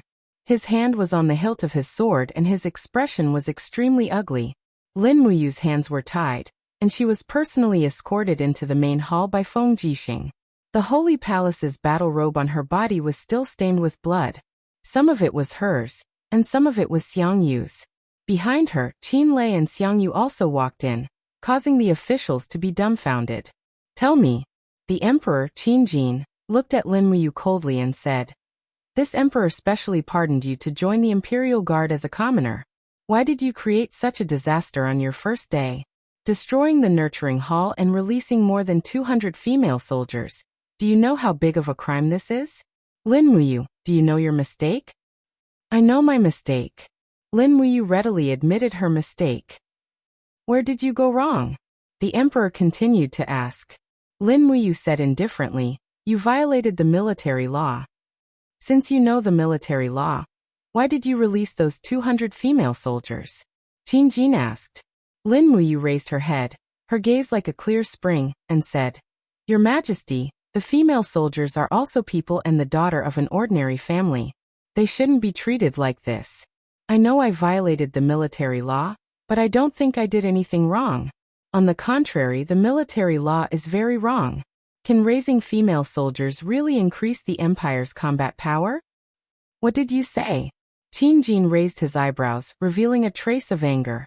The leader of the officials, Zheng Yifan, who was standing at the front, stepped forward and said, Your Majesty, Lin Muyu has no respect for the military law and should be executed immediately. The rules for female soldiers were personally set by the war god, Xiang Wentian, and they have been unimpeded in the army for so many years. This brat actually dared to question Xiang Wentian's foresight, and even dared to contradict Your Majesty. This is simply disgraceful. Qin Jin said indifferently, Official Zeng is right. Lin Muyu. What else do you have to say? Lin Muyu's heart sank. Did this emperor really want to kill her? I have nothing to say, he said calmly. He could not go against the monarch anymore. A smart person should have a smart way of doing things. Instead of going against the monarch here and getting killed, he might as well endure the humiliation and wait until he was strong enough to change all this unfairness. Minister, how should Lin Muyu be punished for her crime? The emperor asked. The minister walked out slowly with a sinister smile on his face. He said, Your Majesty, this person has committed a crime that should be punished. He should be executed in the Zetian Palace as a warning to others. Oh. Qin Jin muttered to himself, but didn't say anything. Feng Jixing hurriedly cupped his fists and said, Your Majesty, Lin Muyu only violated the military law because he doesn't understand it. Moreover, his loyalty to the Qin family has never changed. This general believes that he shouldn't be punished with capital punishment. Qin Lei also cupped his fists and said, Your Majesty, this general also believes that Lin Muyu's crime shouldn't be punished. Your Majesty, please reconsider. The empire is in need of people. Lin Muyu is skilled in both the pen and the sword. He can't be killed. Zheng Yifan sneered. Do you think that our Qin Empire still needs a frivolous brat to lead the country? Your Majesty, this humble subject believes that Lin Muyu should be executed immediately. Otherwise, everyone will dare to disobey the military law. The empire's army will collapse on its own. Minister Luoxing cupped his fists and said, This humble subject also believes that this person must be executed. Luoxing's son Luobin was a deacon of the spiritual medicine department. He had been injured by Lin Muyu before. It seemed that the stone that was thrown a long time ago had finally hit his head. Qin Jin's expression was uncertain. Obviously, he didn't want to kill a talent like Lin Muyu. However, Zheng Yifan and Luoxing were pressuring him. If he didn't kill him, it would definitely cause a backlash in the officials' hearts. At this moment, a voice suddenly sounded from outside. The temple's Grand Deacon, Lei Hong, requests an audience. Before the voice even finished, Lei Hong had already entered the main hall, travel-worn. He waved his sleeves and cupped his fists saying, This old subject, Lei Hong greets your Majesty. Elder Lei, you may rise. Qin Jin stood up and said very politely. It was enough to show how much he valued Lei Hong. He said, Elder Lei, you must have come to the Zetian Palace for Lin Muyu's matter, right? Lei Hong nodded and said, Yes, this old man is pleading on Lin Muyu's behalf. Qin Jin said, The officials want me to kill Lin Muyu, but Elder Lei is pleading on Lin Muyu's behalf. What do you expect me to do? Lei Hong's eyes shone brightly as he said, Your Majesty, Lin Muyu's crime is nothing more than releasing more than 200 concubines. He only saved 200 women. What crime is there? Your Majesty, the empire has flourished for thousands of years. How many women have died in the tents? They were born of parents and are actually the same as us. This old man would like to ask the heavens, where is the justice and righteousness in the matter of the concubines? Your Majesty subdues people with virtue, and your prestige spreads throughout the world. Could it be that your Majesty has never questioned whether the existence of the concubines is reasonable or not? Elder Lei Yu, Qin Jin was slightly stunned. The power of Lei Hong's words was obviously not something that Lin Muyu could compare to. If even Lei Hong was questioning the matter of the concubines, then Qin Jin had no choice but to reconsider. Lei Hong said indifferently, Your Majesty, please forgive this old subject for speaking bluntly. Many of the concubines are young women, and some are even similar in age to Her Highness Yin. May I ask Your Majesty, if Her Highness Yin was reduced to being a concubine, as a father, what would Your Majesty think? Would you rescue those concubines like Lin Muyu? In this old subject's opinion, Lin Muyu is only doing something that others don't dare to do. She is not challenging the imperial authority or military law. Qin Jin pondered for a moment, and sat down silently. Zheng Yifan, however, sneered and said, Great Deacon, you have quite a big tone. The strategy of the concubines was personally formulated by the founding emperor, Qin Yi's god of war, Xiang Wentian. Our soldiers have gone on expeditions to the south and the north, relying on their blood and vigor. They have been away from home all year round, and have never encountered a woman. They have risked their lives to charge and break through the enemy lines for the empire. Should we not give them the rewards they need after victory? This is the nature of lust. If we don't give them the concubines, are we going to allow our soldiers to force women from good families? Lei Hong said indifferently. The concubine has always been an existence that distorts human nature. No woman is willing to become a concubine, and the majority of the concubines in the empire's army are women who have been forced into it. The emperor has bestowed grace upon the world. So why can't he bring some grace to these pitiful women? Minister Luo Xing sneered and said, "It's easy for Great Deacon to say. If the concubines are removed, I'm afraid the soldiers in the barracks will be in turmoil. When the time comes, the army will start a mutiny. Will Great Deacon bear this responsibility?" Lei Hong's voice turned cold as he said sternly, "Will a mutiny occur in an army without women? If that's the case, then the empire's survival is already at hand." "Lei Hong, watch your words," Minister Luo Xing shouted. "Don't think that you can be so insolent just because you're a third-generation doyen. The emperor is above, and everything here is decided by the emperor himself. It's not your turn yet." Lei Hong smiled faintly. "Minister Luo Xing, your tone is really big." At this time the Emperor Qin Jin's voice sounded. "My dear ministers, please stop arguing." Everyone looked at the emperor, and Minister Luo Xing said respectfully, "I wonder if His Majesty has a verdict?" Qin Jin nodded and said, "Considering that this is Lin Muyu's first offense, and that he once saved Xiao Yin's life in the dragon-seeking forest, he can be spared from death. But while he can be spared from death, he cannot escape punishment. Minister Jinqing, can you think of a surefire way to punish Lin Muyu?" Zheng Yifan pondered for a moment and said, "Why don't we send him into the Tower of Babel?" "The Tower of Babel?" Lei Hong's body trembled, and his gaze became fierce as he said angrily, "Zheng Yifan, why don't you go into the Tower of Babel yourself? His Majesty has pardoned Lin Muyu's death sentence, but if you send him into the Tower of Babel, he will still die." Zheng Yifan said, "That will depend on his luck. Moreover, no one has been sent into the Tower of Babel for 7 years. Who knows what has happened inside? As long as Lin Muyu survives for a month in the Tower of Babel, then all his crimes will be pardoned. What do you think, Your Majesty?" Qin Jin nodded and said, "Approved. Minister Jinqing will send Lin Muyu into the Tower of Babel. If he can survive for a month, then he will be reinstated as a royal guard." Feng Jixing hurriedly cupped his fists and said, "Your Majesty, please reconsider. The Tower of Babel is filled with demons. How can a mortal survive for a month in the Tower of Babel? Your Majesty, please let you go." Qin Jin said faintly, "I have already made up my mind. General Feng need not say anything more. Guards, send Lin Muyu into the Tower of Babel. Send food and water to the tower once every 3 days.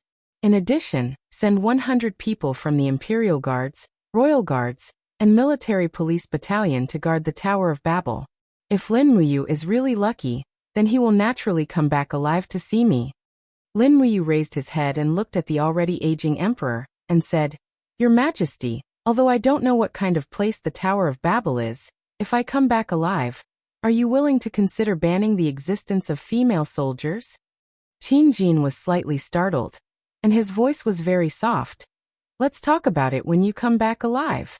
Guards, escort him to the Tower of Babel." Several temple warriors from the Zetian Palace walked forward, twisting Lin Muyu's hands as they walked out of the main hall. Feng Jixing, Qin Lei, and Lei Hong also followed after them. Feng Jixing's face was ashen, and he said, "This is bad, this is bad. Big brother Feng, what kind of place is the Tower of Babel?" Lin Muyu asked. Feng Jixing gritted his teeth and said, "The Tower of Babel is a tower so high that the top cannot be seen, and it is located in the ruins to the north of the imperial capital. It is said that there are many things that are neither human nor ghosts living in the tower, and it is impossible for a living person to come back alive. Many of the martial artists in the empire who have committed serious crimes have been sent into the Tower of Babel, but not a single one has come back alive. It is said that some people who have entered only to see piles of bones." Lin Muyu was silent for a few seconds, and then said, "Maybe I am lucky?" Lei Hong said, "Foolish brat, no matter how lucky you are, you won't be able to walk out of the Tower of Babel alive." At that time there were 2 experts with the strength of the sanctuary who entered the Tower of Babel, and their corpses were found in the end. "Do you think you are lucky?" Qin Lei held the burning prairie sword and handed it over to Lin Muyu, and said, "Brother, you must come out alive." Lin Muyu looked at Feng Jixing and Qin Lei, and couldn't help but feel a little emotional, and said, "If I really can't come back alive, then we can only be brothers in our next life." Feng Jixing's eyes reddened, and he turned around. "No, you can come back alive."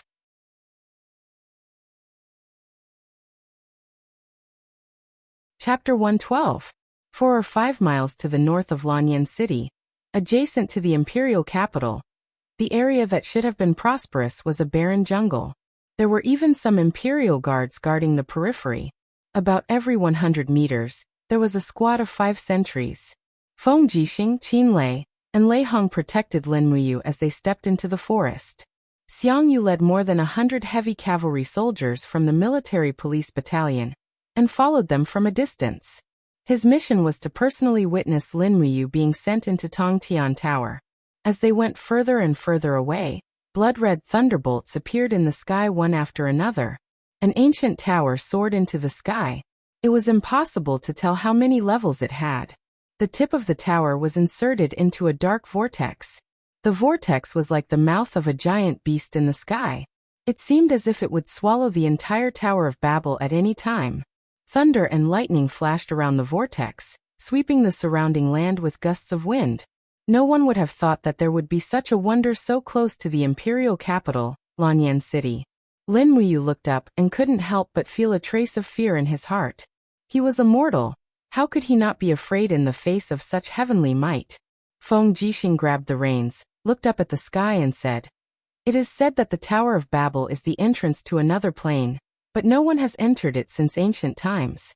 It has stood here alone for tens of thousands of years. Even those who have the power of the divine realm are not willing to enter the Tower of Babel. After you enter, you must be careful. Try to stay on the first floor and don't go up.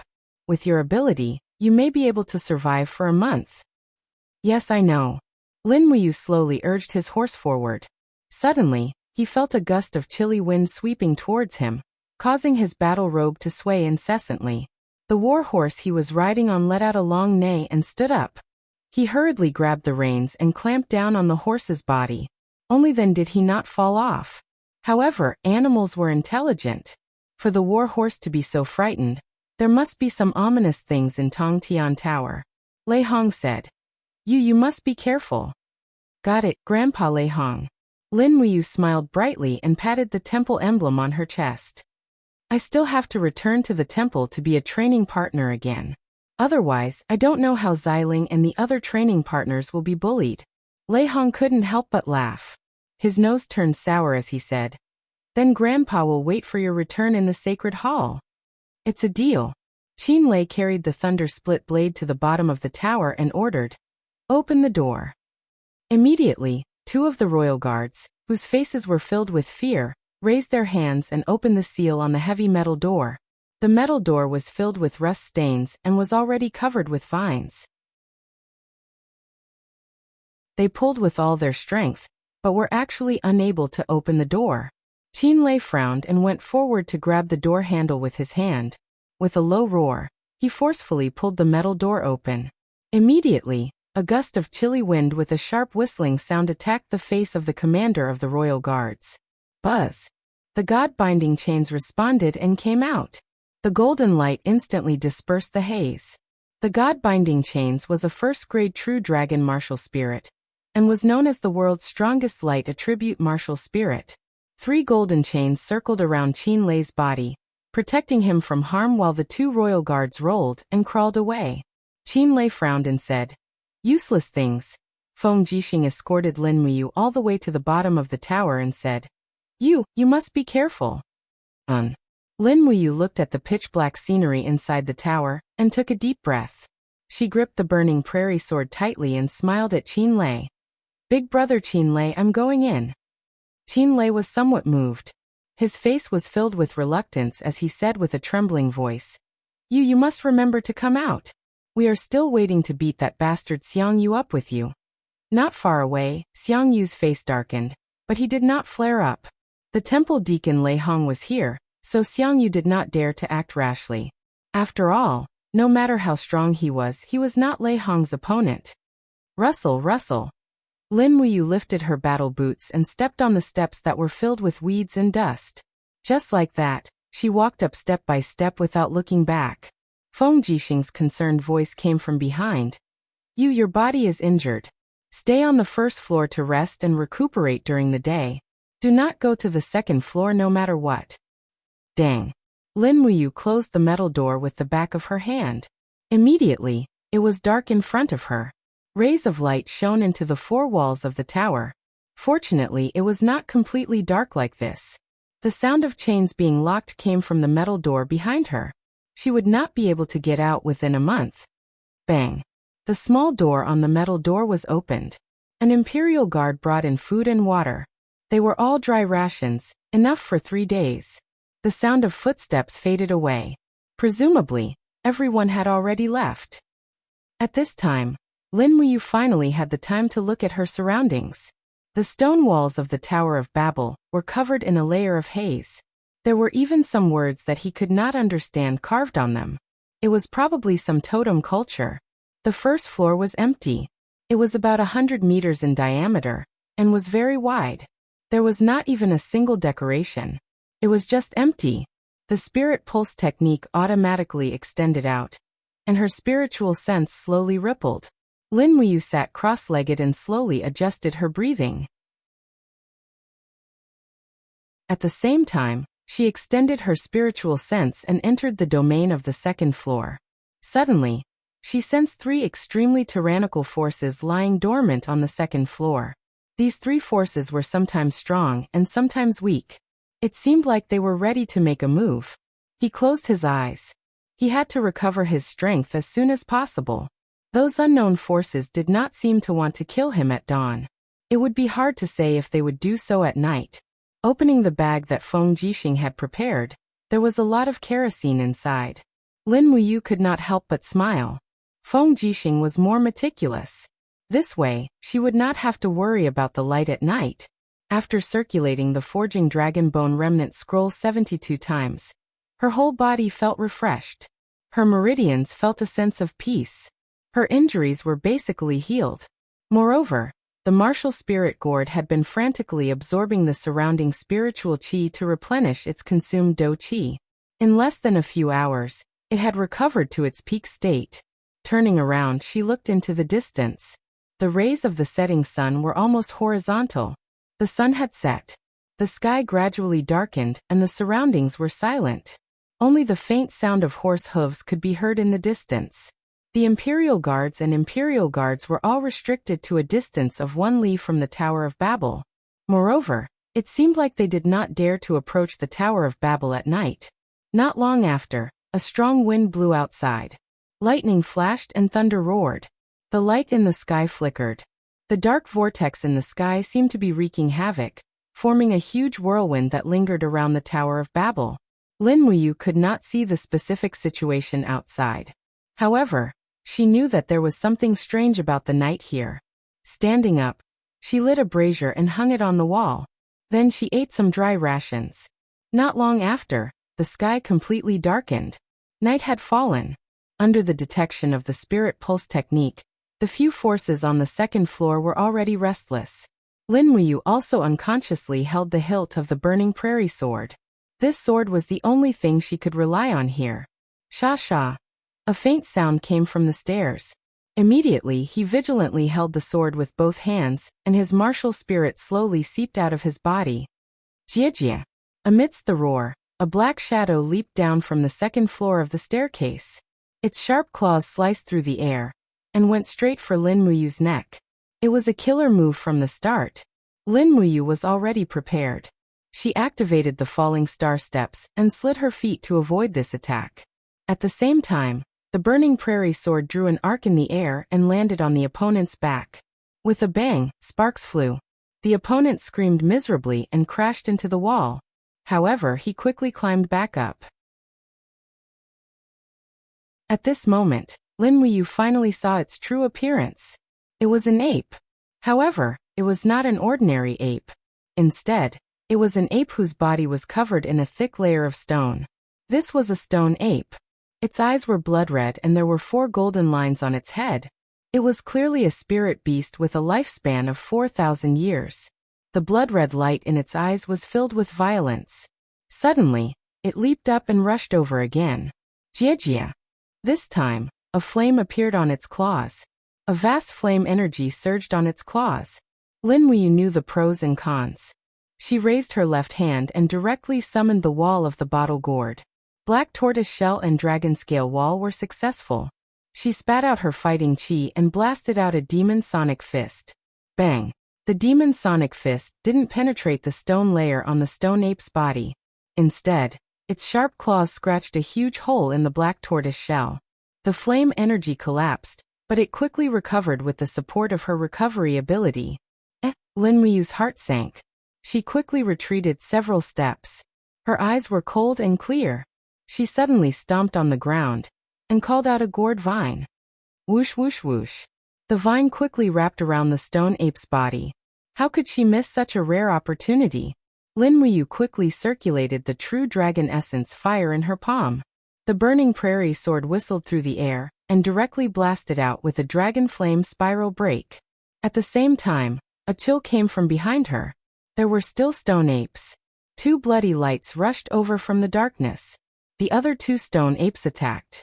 Lin Wuyu quickly looked back and opened her palm. A gourd flower flew out of her body and spat out a mouthful of poison. The 2 stone apes were very intelligent and knew how powerful the poison was. They flipped their bodies in the air and dodged it. Behind them, blood splattered and screams of pain could be heard. The first stone ape had already been killed by the true dragon Yuan Fire's imperial fire sword attack. Pa! Lin Wuyu grabbed the hilt of her sword, and with a flash of her body, she slashed and attacked the second stone ape. However, she felt a chill on her back, and her shoulder was injured. The third stone ape cleverly avoided the defensive surface of the black tortoise shell, and directly attacked her back. Fortunately, she had tempered her skin like copper and bones like iron, so her injury was not serious. There was no time to turn around. Lin Wuyu gritted her teeth and a bloody light surrounded her left fist. She locked onto the position of the third stone ape with her spirit pulse technique, and turned around to punch it. Chaos of all life. Pung. Amidst the miserable howls and screams, the stone ape heavily smashed into the stone wall of the tower. However, the material of the heaven-reaching tower seemed to be very hard. The stone skin of the stone ape had already shattered, but the stone wall did not have a single crack. Lin Wuyu saw the opportunity and raised her hand. Using the imperial sword of lightning, she flew out with the burning prairie sword. In the next moment, the third stone ape's neck was pierced. After its stone skin was destroyed, its defense was much weaker. With the sharpness of the burning prairie sword, it could be easily killed.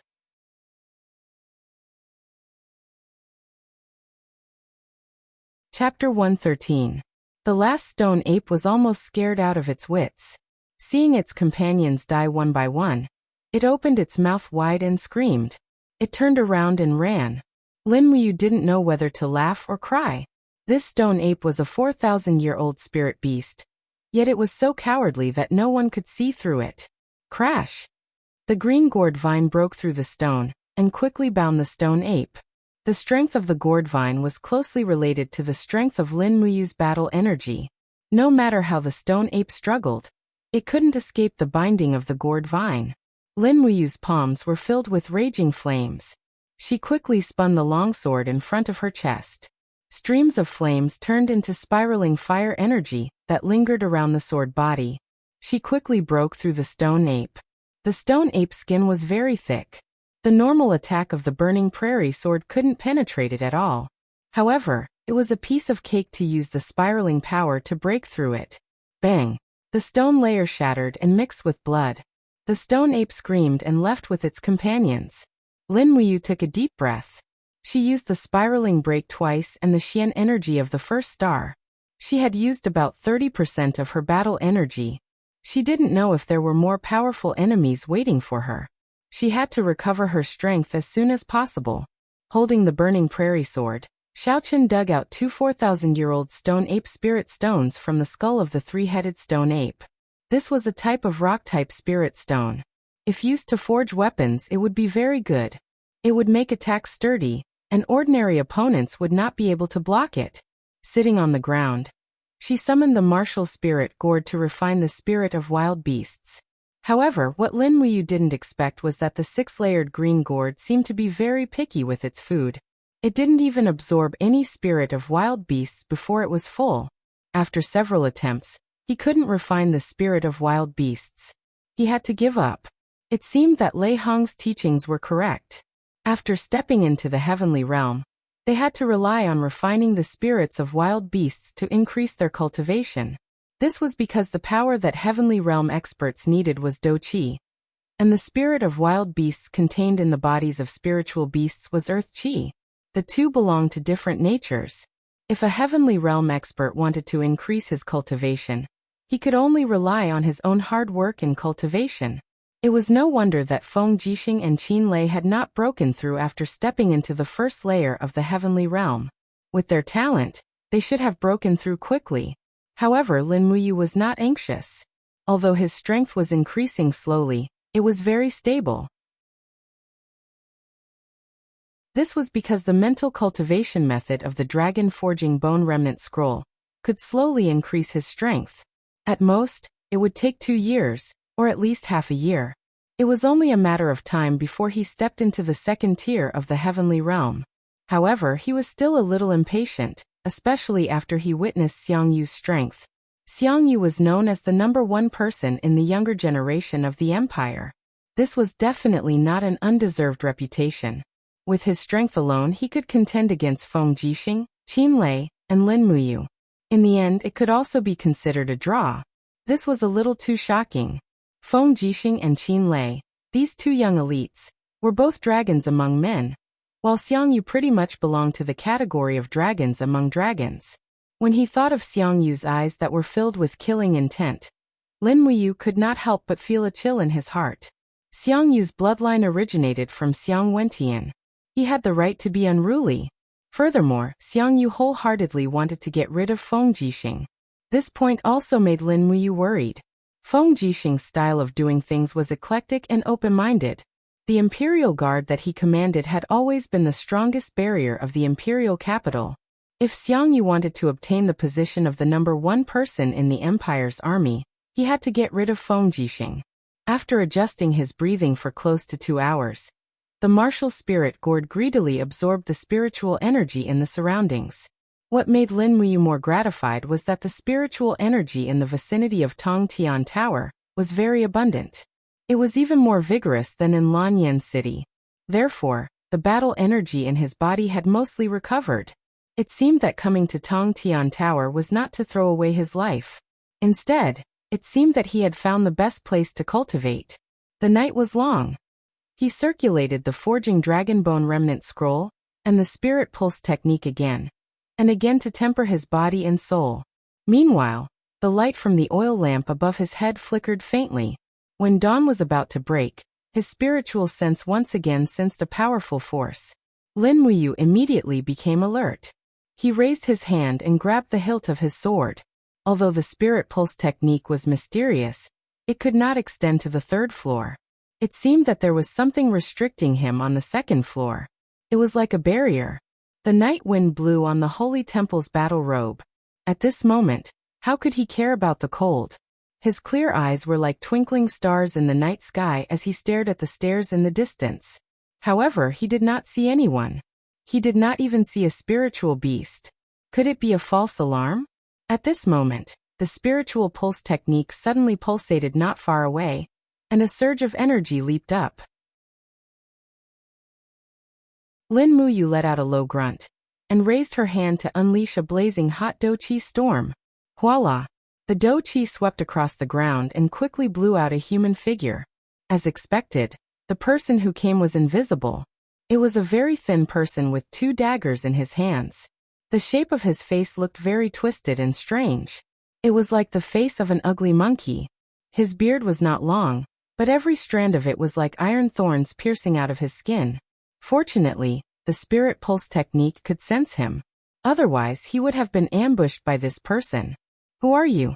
Lin Muyu held the sword in his hand and asked calmly. The person licked his lips. His expression was indescribably wretched. He said, "It has been many years since someone was sent to Tongtian Tower. I thought that the empire was safe and sound. I did not expect that a new person would come today.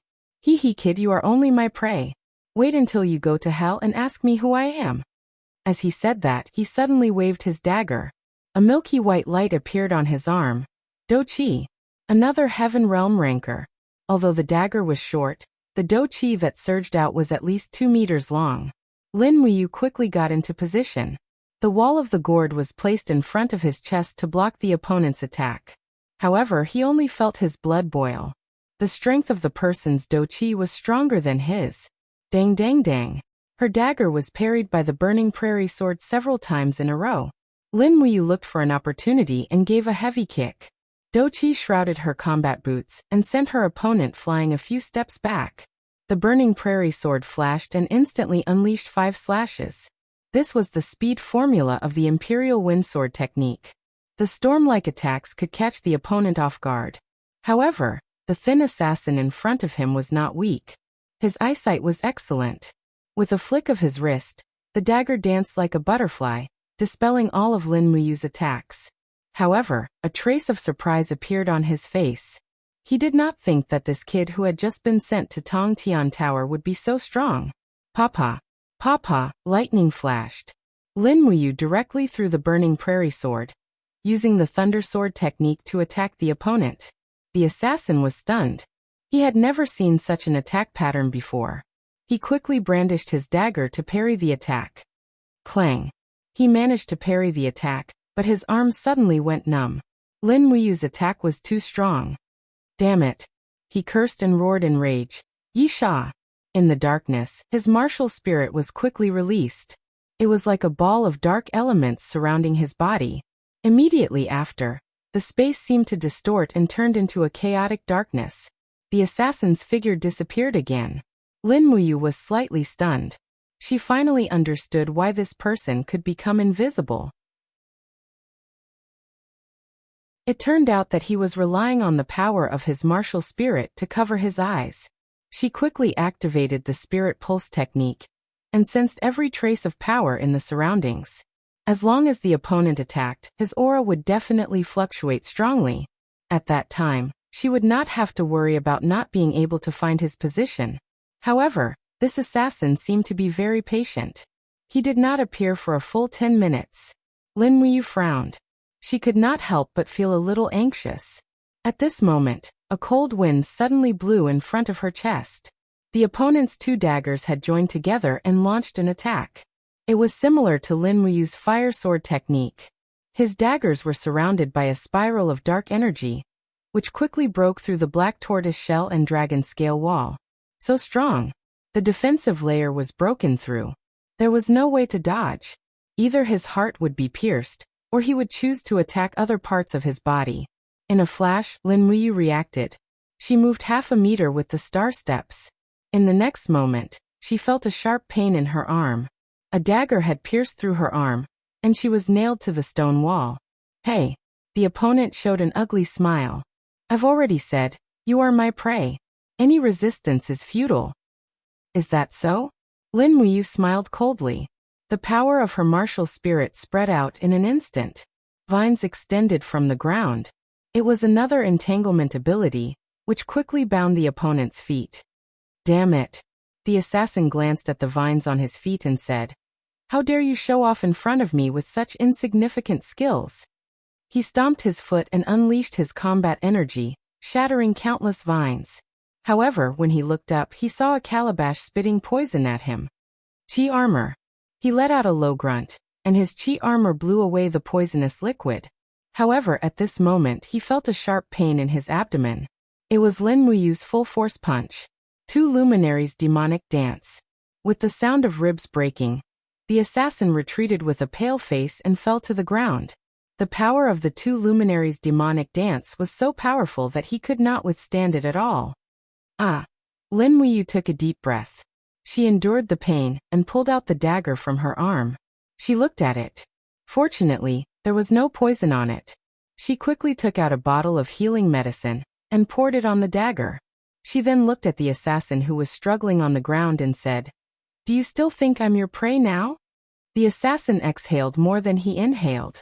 He was about to die, but he still grinned and said, So what if you kill me? The Blood Lord will not let you go." "Haha, Blood Lord?" Lin Muyu frowned. "Who is the Blood Lord?" The assassin did not speak. He tilted his head and died decisively. Lin Muyu was filled with hatred. It seemed that this invisible assassin was not the leader of the upper floors. It was already a little difficult for her to deal with this assassin. If the Blood Lord came personally, would she still have a chance? She bent down and searched the assassin's body. She found 2 diamond coins and a spiritual stone. She felt the spiritual power of the stone. It should be a fire spiritual stone that was around 5,000 years old. Not bad.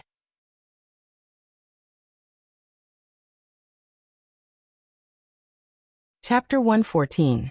In the Zetian Palace Hall, a group of 12 maids were holding candles and lighting up the Sheji Palace lanterns. The candlelight shone on the white jade floor like flashing red stars. The late autumn breeze blew and the candlelight began to sneeze. One of the maids couldn't help but sneeze and said in a low voice, "The weather is getting colder." The maids whispered a few words and left the main hall of the Zetian Palace Hall, leaving only the bright moonlight shining on the floor tiles of the main hall. Whoosh whoosh. The night breeze ruffled her dark purple cloak. Qinin frowned slightly and walked quickly on the long corridor of the palace. The maids behind her could barely keep up with her. One of them said, "Your Highness, please slow down." However, Qinin's speed was not slow. She leaped and landed on the surface of the lotus pond in the pavilion. A ripple spread out, and this beautiful princess had already landed on the other side of the pavilion. Her snow-white skin was glowing with a faint golden light, and her god-binding chain's martial soul was already on the verge of being released. The temple warriors hurriedly stopped her and said, "Your Highness, what are you doing?" "I want to see my father. His Majesty has already gone to bed. He has ordered that no one is to disturb him." "Then I want to see him too." Qinin raised her brows and her beautiful face was filled with charming arrogance. She insisted, "If you don't move aside, don't blame me for making a move." The guards looked helpless. At this moment, Qin Jin's voice came from inside the room. "Let Xiao Yin in." "Yes, Your Majesty." Qinin pushed the door open and entered. She saw Qin Jin reading a scroll under the candlelight. His face was full of fatigue, and under the candlelight, this 47-year-old emperor's hair had already turned white. Qin Yin's heart ached when she saw this and she called out, "Father." She didn't call for her father. Qin Jin couldn't help but laugh. He raised his head to look at his daughter and said, "It's been a long time since you called me that. Back then, I wanted you to call me Imperial Father, but I had to teach you for a very, very long time." Qin Yin's eyes reddened. She walked forward and gently knelt down in front of the table. The girl's beautiful hair flowed down her shoulders and fell on the files on the table. She looked at her father and suddenly didn't know what to say. "Are you here to plead for Lin Muyu?" Qin Jin asked. "Yes." Qinin nodded her head and said, "Father, Lin Muyu is an extremely simple and persistent person. I can almost guess that he wouldn't sit idly by when he saw Ying Ji being humiliated. He is just that kind of personality. You can't blame him for bringing people to destroy the nursery hall. Just like what Master Lei Hong said, the nursery hall has always lost its humanity, isn't it?"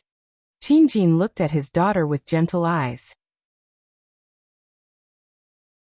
I know everything. How can Imperial Father not understand what kind of person Lin Muyu is? But there should be a limit to how much he hates evil. As a member of the Imperial Guard, he personally brought people to destroy the nursery hall, and publicly disrupted the Empire's military deployment. If it were anyone else, they would have been beheaded long ago. But Father... Qinin pursed her red lips. Her beautiful eyes filled with stubbornness as she said, "You is my savior. If it wasn't for him, I would have died from poisoning in the dragon-seeking forest a long time ago. Just based on this alone, father should be exceptionally kind to him." Qin Jin's eyes dimmed. "Xiaoyin, there are many things you don't understand. You're still young." "What do I not understand? Father, tell me." "You weren't in the Great Hall today, so you don't know the Divine Marquis and the minister's words." Qin Jin sighed. Half of the Qin Empire was conquered by Xiang Wentian. In the empire's military, Xiang Wentian is a god, and his status far surpasses that of an emperor like me. Xiaoyin, do you know that the commanders of the 4 armies stationed in the Lingnan region haven't participated in the annual military reward ceremony for 3 whole years? Even when Imperial Father sent them a written order, they didn't reply. Qin Yin was stunned. "Father, are you saying that the commanders of the Lingnan region have intentions of rebelling? I don't know about that." Qin Jin narrowed his eyes. 3 of the commanders are Xian Yifun's trusted aides, but the last one is an old general left behind by the late Emperor Fan Kai. If even he has intentions of rebelling, I'm afraid that Lanyan City's control over the entire world will change. That's why I suspect that someone is intercepting letters from Lanyan City in the Qinling Mountains. Qin Yin bit her red lips. "Father, why don't we send someone to Lingnan to take a look? There's no need." Qin Jin heaved a sigh of relief and lay down on the chair behind him. Xian Yifun submitted a report this morning stating that the major armies of Lingnan are at war with the barbarians at the southern border. So communication is inconvenient. The birds used to deliver the letters have been shot down by the southern barbarians, so the letters can't be delivered to the commanders. However, Xian Yifun's report also contained a letter of allegiance. It's a joint letter from the 4 commanders, and their loyalty to the empire remains unchanged. Qin Yin looked at her father with her beautiful eyes. "Father, although the Divine Marquis has great influence in the empire's army, but father should be able to see that Xian Yifun is no longer the Xian Yifun from 10 years ago. He has changed too much, becoming more arrogant and willful. He doesn't even respect you, the emperor, in his eyes." "Why don't?" she blinked. "Secretly order Brother Qin Lei and Commander Feng Jixing to find a chance to dissolve the Divine Marquis's military power in Lanyan City." "How?" Qin Jin sighed and looked at his daughter dotingly. "The Divine Marquis's power in the Empire's army is already well established. As long as Xian Yifun doesn't have any rebellious thoughts, it's fine. Moreover, the Qin Empire has ruled the world for thousands of years, and had nearly 100 emperors. The Qin bloodline has long been deeply rooted in the hearts of the people. Xian Yifun's surname alone is enough to prevent him from ascending the throne." But, Qin Yin bit her red lips. "If we blindly allow Xian Yifun's power to grow, how will we live in the future?" "Don't worry," Qin Jin said. "At least the Imperial Guards and Imperial Guards are still in the hands of our own people. I've also secretly met with the vassals of Songnan Province and Northern Province. With Duke Kanglin and Duke Muyin in charge of the northern region, the world won't be in chaos." "Oh right, Xiaoyin, you haven't seen your grandfather for a long time, right?" "Grandfather?" Qin Yin couldn't help but smile. "He's busy with work. It's been a long time since he came to Lanyan City to see me." Qin Jin couldn't help but smile. "Then in a few days, I'll let General Feng personally lead the Imperial Guards to escort you to Muyu City to see your grandfather. Muyu City is where your mother grew up. You should have gone to see it long ago." "Okay." Qin Yin nodded and suddenly changed the topic. "Father, is there really no way to release you from the Tower of Babel earlier? He might be able to hold on for 1 or 2 days, but he'll definitely die in the Tower of Babel if it's any longer. I really can't." Qin Jin shook his head and sighed. "If I release Lin Muyu earlier, Xian Yifun and Luo Xing will definitely put pressure on me. Maybe then they'll find a reason to rebel. Then, alright then. Can I go to the Tower of Babel to see you?" Qin Jin's tone immediately became stern. "You're not allowed to go to the Tower of Babel. That's a forbidden area. Lin Muyu can die there, but you can't. Xiaoyin, don't forget that you're the heir of the family. Your status is different." Qin Yin's eyes were red and filled with tears. She looked at her father faintly and stood up to bow like a lady. Then she turned and left. When she was a few meters away from the door, she suddenly stopped and said softly, "Father, if Lin Muyu dies in the Tower of Babel, I'm afraid I'll never forgive you." Creak.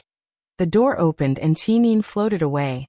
Qin Jin stared blankly at the empty door. He couldn't help but shiver in the cold wind.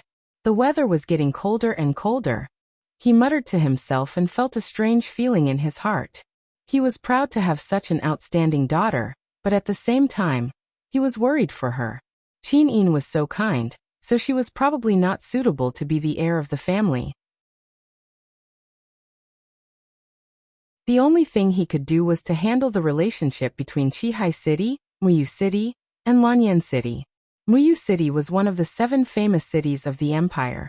It was guarded by Su Muyun, the father of Qin Yin's mother, Empress Jingda. Muyu City had a strong army with more than 200,000 soldiers. Qihai City was one of the 7 famous cities of the empire. It was guarded by Tang Xiaoxi's grandfather, Tang Lan. Its army was in no way inferior to Muyu City. Moreover, the Qihai Tang sect had long been established in Qihai City. This was also the biggest reason why Qin Jin had allowed Qin Yin to have such a close relationship with Tang Xiaoxi since she was young. Perhaps the relationship between Qin Yin and Tang Xiaoxi could maintain the close ties between Lanyan City and Muyu City? After thinking for a long time, this late emperor stood up and went to rest.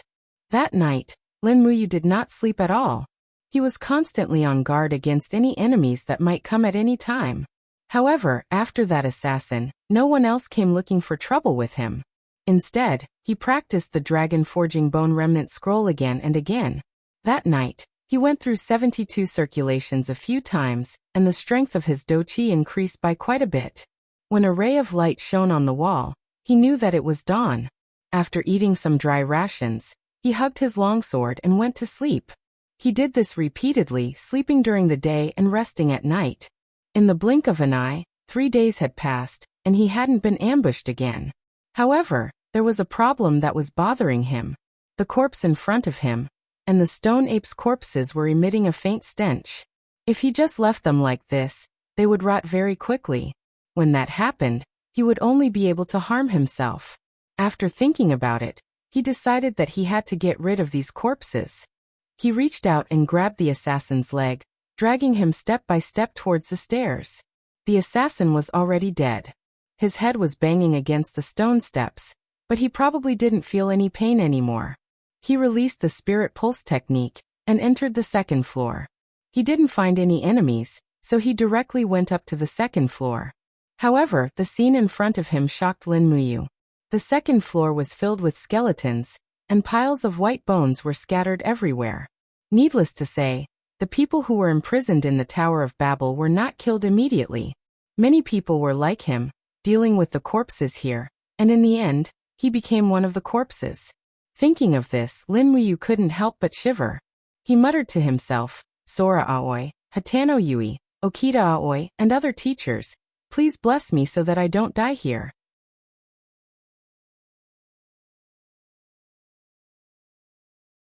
Chapter 115.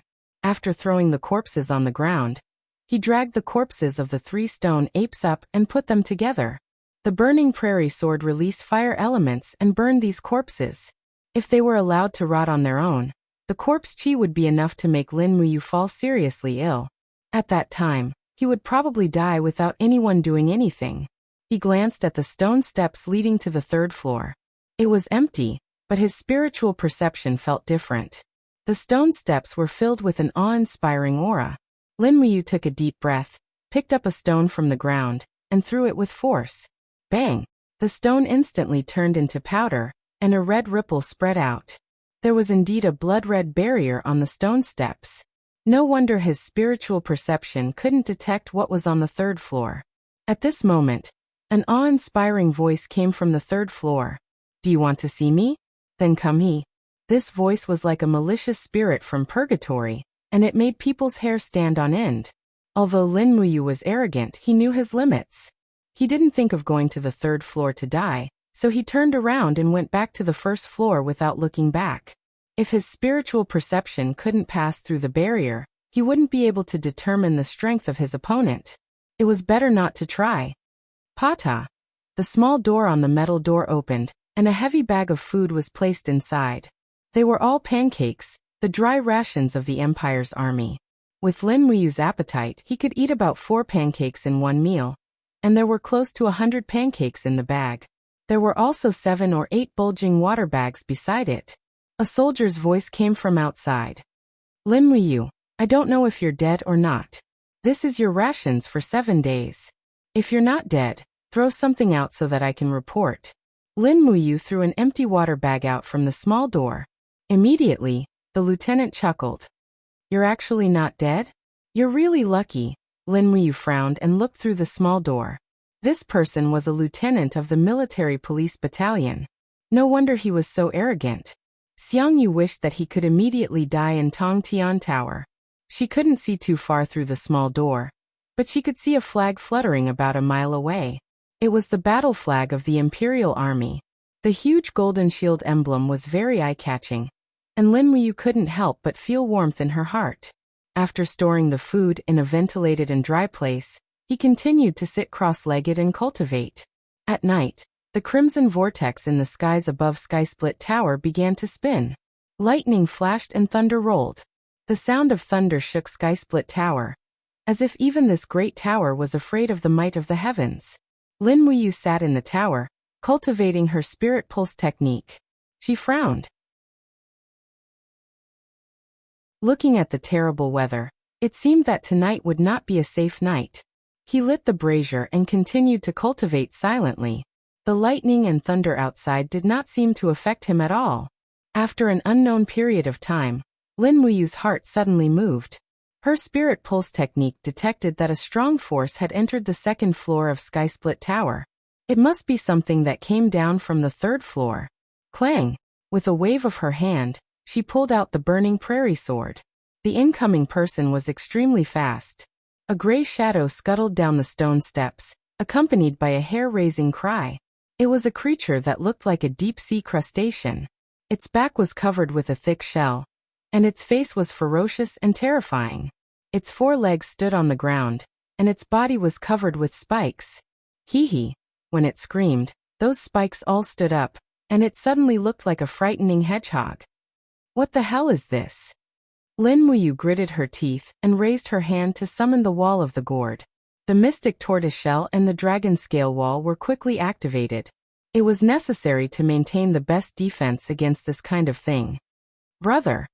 Lulu's voice came from the high. This is a thorn demon, a type of scavenging creature. Be careful of its poisonous spikes. These stab wounds are all poisonous. Lin Muyu nodded her head. Her gaze swept across the top of the thorn demon's head. There were 5 golden lines and 1 silver line. This was a 5,100-year-old spiritual beast. Lin Muyu had killed many spiritual beasts before, but it was the first time she had seen such an ugly one. The thorn demon was not in a hurry to attack. Instead, it slowly walked to a position that was less than 20 meters away from Lin Muyu. Suddenly, it screamed loudly and spun its body, shooting more than 10 poisonous spikes through the air. Pa pa pa. The poisonous spikes were perfectly blocked by the wall of the gourd. Lin Muyu raised her hand and threw out the demon noise blade. With a sharp whistle, the demon noise blade went straight for the thorn demon's neck. However, the thorn demon's speed became faster. It twisted its body and used the shell on its back to block the demon noise blade. With a dang sound, the demon noise blade actually did not pierce through and was instead rebounded. Jia. The thorn demon roared and rushed over. It opened its mouth and spat out a mouthful of poisonous liquid. Lin Muyu hurriedly increased the strength of the gourd's battle energy. With a pa-pa-pa sound, the poisonous liquid was completely blocked. At the same time, she raised her right hand and sent out a thunderous wild wave. Pong! The prairie fire sword flew up, and the thorn demon's abdomen shell was pierced through. Green poisonous liquid was flowing out. Roar! The thorn demon seemed to want to risk its life. It quickly crawled over. Its 2 short front legs suddenly extended from its body. It was actually 2 front legs that were like choppers. It slashed at the wall of the gourd. A wave of pain came over. A 5,100-year-old spiritual beast was indeed not ordinary. The thorn demon's knife arm directly tore through the black tortoise shell and slashed at the dragon scale wall. It directly injured the martial spirit and caused Lin Muyu's body to suffer a certain amount of pain. Lin Muyu couldn't care so much. He opened his palm and grabbed one of the knife arm. Immediately, a numbing feeling came from his palm. He quickly moved the longsword and filled his palm with the power of the true dragon essence fire. With a poochie sound, the longsword pierced through the thorn demon's body and created a 10-centimeter radius bloody hole. The green poisonous liquid flowed everywhere. However, the thorn demon's vitality was somewhat shocking. It let out a jejia sound and suddenly opened up all the barbs on its body. Pu pu pu pu sound it randomly shot out. This thing wanted to perish together. Lin Muyu hurriedly retracted his hand. His entire body was under the protection of the gourd and wasn't injured at all.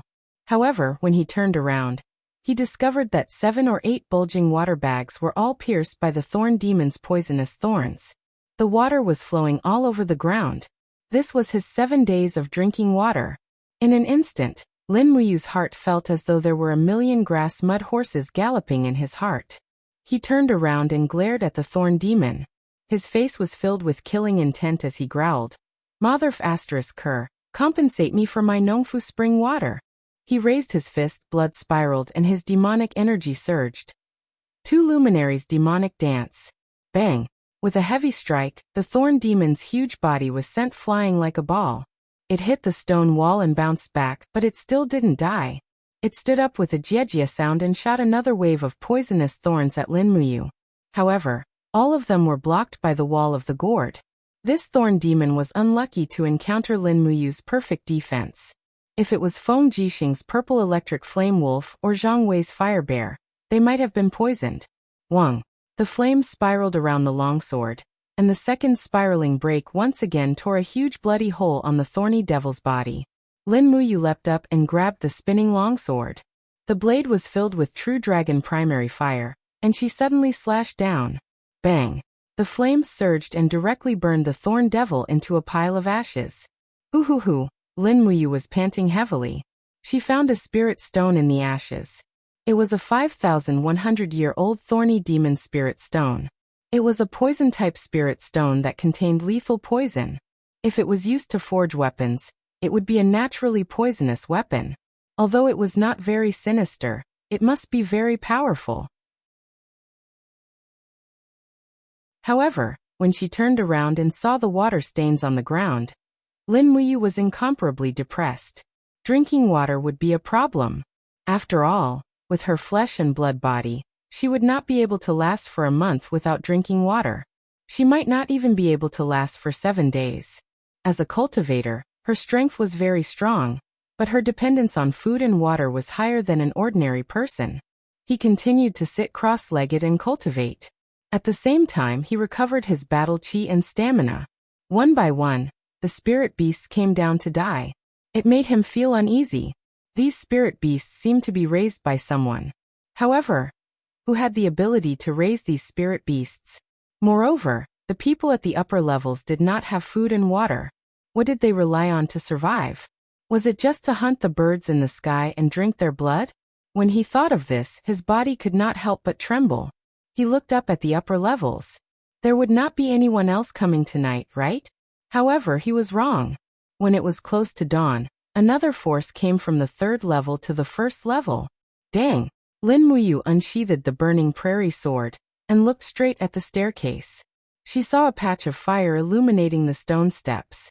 In the next moment, a man in tattered armor slowly walked down the stairs. His right hand was extended horizontally, and a ball of purple flames danced continuously in his palm. He raised his head, revealing a face full of beard. On his forehead, there was a big cross, which seemed to be the insignia of a mercenary. This person was a mercenary in the past. Brat, not bad. Even Thorn Demon was killed by you. His eyes were filled with disdain. Lin Muyu frowned. Who are you? Me. He shook his head and seemed to be deep in thought. After thinking for a while, he smiled. I almost forgot who I am. I only remember that people gave me a nickname, Chigue. Heh, that's right. Why do they call me Chigue? Probably because I have killed too many people. Saying that, he raised his head and looked at Lin Muyu. He grinned. You will be the next. Oh, you are also a gold star sparring master of the temple. But to die under my fist, it is not in vain. Are you done? If you are, then make your move. Lin Muyu said indifferently. Chigue's expression turned cold. Flames crawled up his arms and a malevolent fiery red ghost martial spirit appeared behind him. It seemed that his name came from this fire attribute martial spirit? Wang.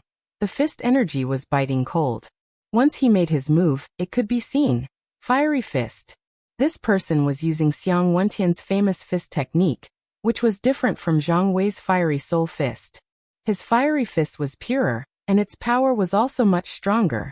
His Do Qi was transformed into flames, and this flame force was not something that Zhang Wei's fist could produce.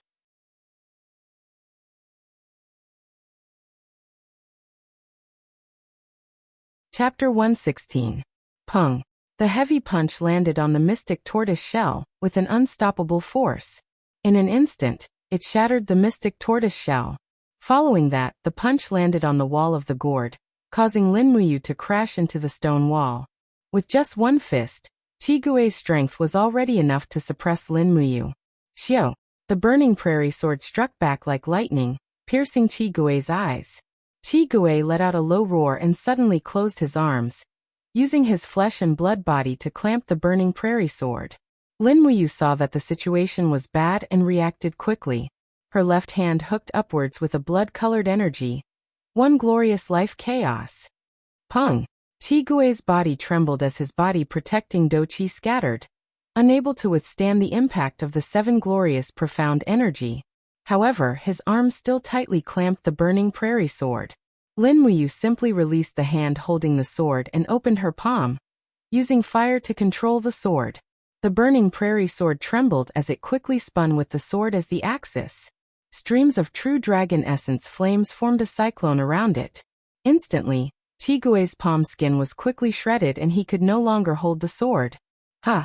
This once famous mercenary king suddenly let go of the burning prairie sword and looked at Lin Muyu in shock. Without saying anything, he raised his fist and heavily smashed onto the burning prairie sword's blade. Dang! That was truly an iron fist as it forcefully deflected the spiraling sword. The iron fist took the opportunity to land on Lin Muyu's chest armor.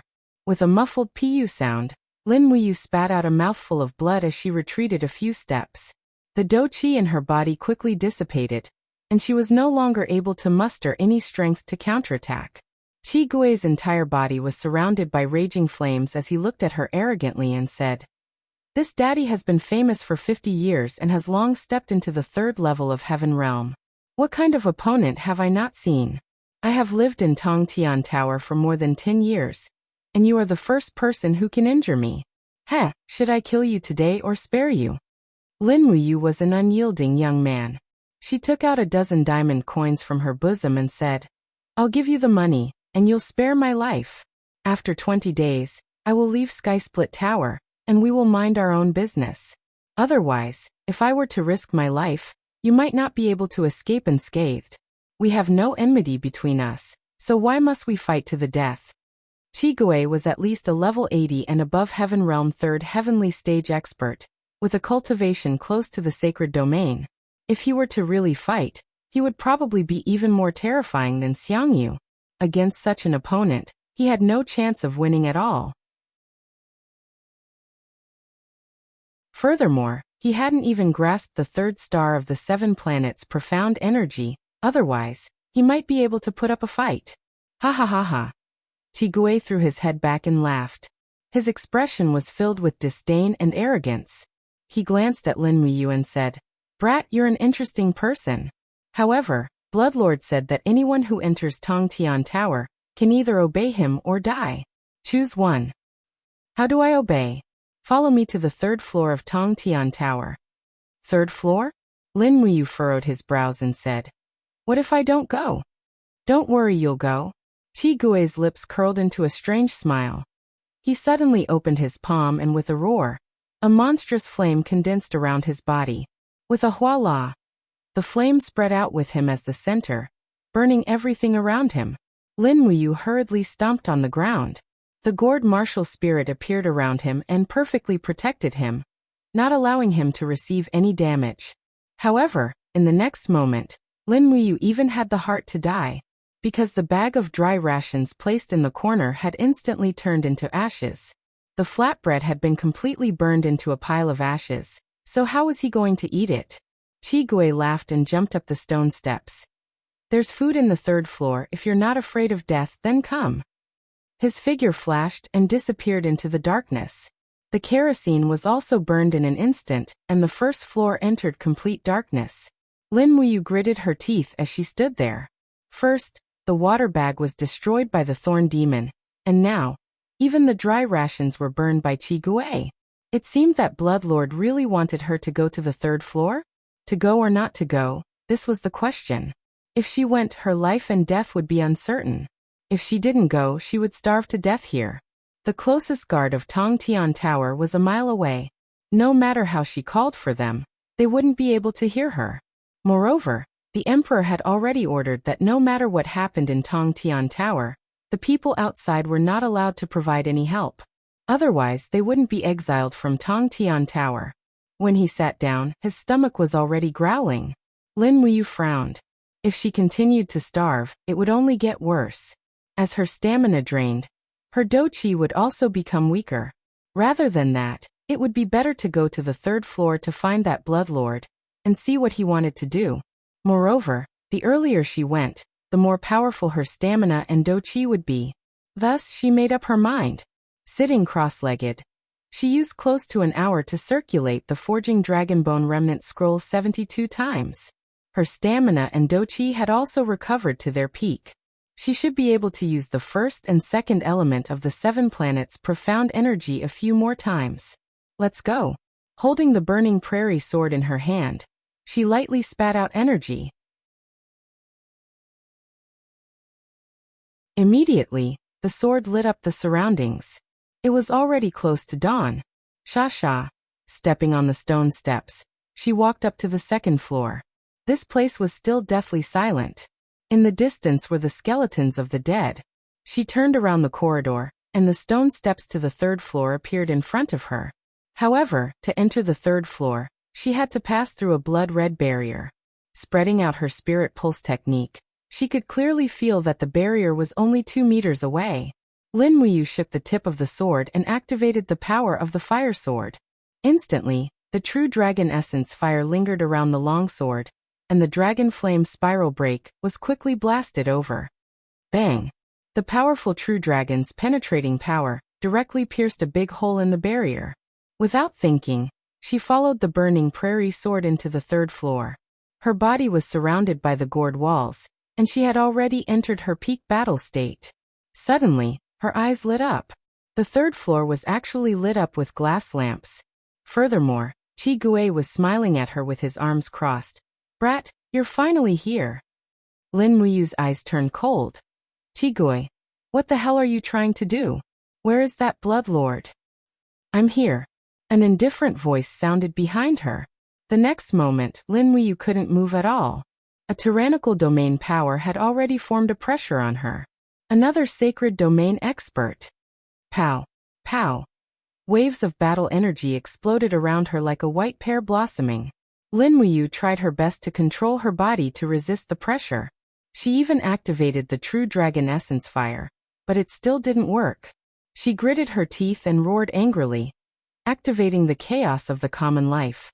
For a moment, the overbearing and vigorous 7 luminaries' profound energy rushed through her meridians and dissolved at least half of the pressure. He slowly turned around and looked at the Blood Lord with a cold gaze. However, he realized that the Blood Lord was wearing a red robe and was actually sitting on a black bear. He didn't even have legs. Why are you surprised? The Blood Lord lifted his cloak and revealed an old face. His eyes were as sharp as an eagle's, as if he could see through Lin Muyu's thoughts. He smiled. What kind of monster do you think I am? Lin Muyu looked at the black bear that the Blood Lord was sitting on. The bear's body was extremely huge and as heavy as a tank. Moreover, there were a total of 12 golden lines and 18 lines on its forehead. This was a spiritual beast black bear that was 12,800 years old. The Blood Lord was indeed not an ordinary person. Otherwise, how could he possibly control a spiritual beast that was more than 10,000 years old? Xiao He was caught in the dragon-seeking forest 70 years ago. The Blood Lord stroked the black bear's head with his old palm and smiled. He's very obedient. When I first met him, Qin Jin hadn't even been born yet. Now he's already sitting on the throne. There's a drastic change on the mainland every few decades, but the Qin family has always been able to sit on the throne. It's really puzzling.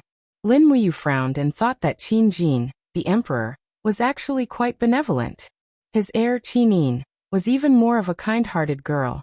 The Qin family sitting on the throne was perhaps better than anyone else sitting on the throne. It looks like you've already developed feelings for Qin Yin. The Blood Lord's eagle eyes stared at Lin Muyu as if he could see through all of his thoughts. He laughed in a trembling voice. Since ancient times, being sentimental is troublesome. Young man, love is a double-edged sword. If you fall deeply into it, you'll only be the one who suffers. As a man of indomitable spirit, you should be able to ride on an iron horse and establish immortal achievements. Who exactly are you? Lin Muyu shouted in a low voice. How can you see through my thoughts? He tried his best to restrain his thoughts. He must not continue to expose his inner thoughts. At the same time, he extended the spirit pulse technique. Immediately, waves of mysterious spiritual power spread around his body. In the depths of his Yi, the power of the spirit pulse technique detected an external spiritual power. It seemed to be the Blood Lord's mind-reading ability. At this moment, the Blood Lord's spiritual power attacked his Yi. In an instant, the depths of his Yi were filled with waves. The Blood Lord's spiritual power was like a gust of wind that set off waves that were tens of thousands of feet high. These waves rushed towards the sky as if they were possessed and were about to occupy the entire Yi. Once the Yi was occupied by the Blood Lord's spiritual power, what would that mean? Perhaps his entire body would already be under his control. Lin Muyu hurriedly used all of his spiritual power to enter his Yi. In the next moment, he had already appeared in the Yi. He was still dressed in the Divine Temple's battle robe. He held the burning prairie sword in his hand and raised his palm. His dochi exploded in the air and immediately suppressed the towering waves. After all, he was in his Yi and this place belonged to him. However, the Blood Lord still did not seem to be willing to give up. The invisible spiritual power quickly urged the second attack. More and stronger waves once again rose to the sky. Lin Muyu stood majestically in the air of his Yi. He gritted his teeth and roared as he raised his right arm and shouted. Two luminaries demonic dance. Waves of demonic power surged into the long sword. The burning prairie sword quickly turned into a long sword that could reach the sky. It slashed down with the power of the two luminaries' demonic dance. With a bang, the waves surged and forcefully pushed the Blood Lord's spiritual power back. This time, the power of the two luminaries' demonic dance was very strong.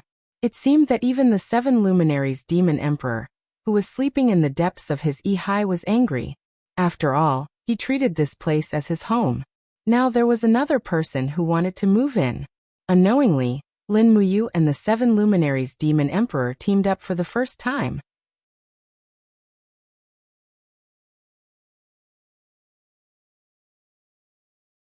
Chapter 117. Ah! The Blood Lord cried out in shock. His entire body swayed on the back of the battle bear. His face was slightly pale, probably because the two luminous demonic dance hit his soul. Lin Muyu's spiritual sense also slowly came out of Yi and returned to her body. She let out a sigh of relief, but her expression wasn't too good. She looked at the Blood Lord sternly and said, "Your mind-reading technique seems to have lost its effect. You must be using this method to control Qi Gui, the third level of the Heaven Realm, right? Are you trying to use this method to control me?" The Blood Lord calmed himself down and smiled faintly. "Child, you are thinking too much. I just want to know more about you. If I wanted to kill you, I would have ordered Qi Gui to kill you an hour ago. I think you also know that Qi Gui can easily kill you." Lin Muyu didn't deny this and nodded. "Then why did you want me to come to the third floor? Do you know who I am?" The Blood Lord smiled faintly. "Who?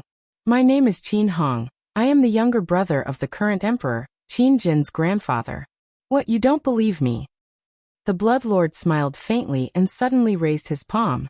Suddenly, a golden chain appeared in his palm. It was the God-binding lock. There was no stronger proof than this. Lin Muyu was secretly shocked.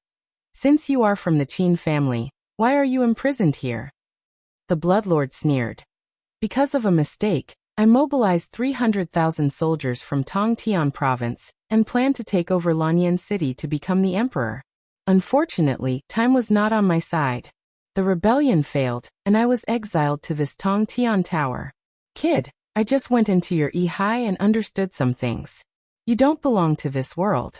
Do you want to go back to your original world?" Lin Muyu was stunned.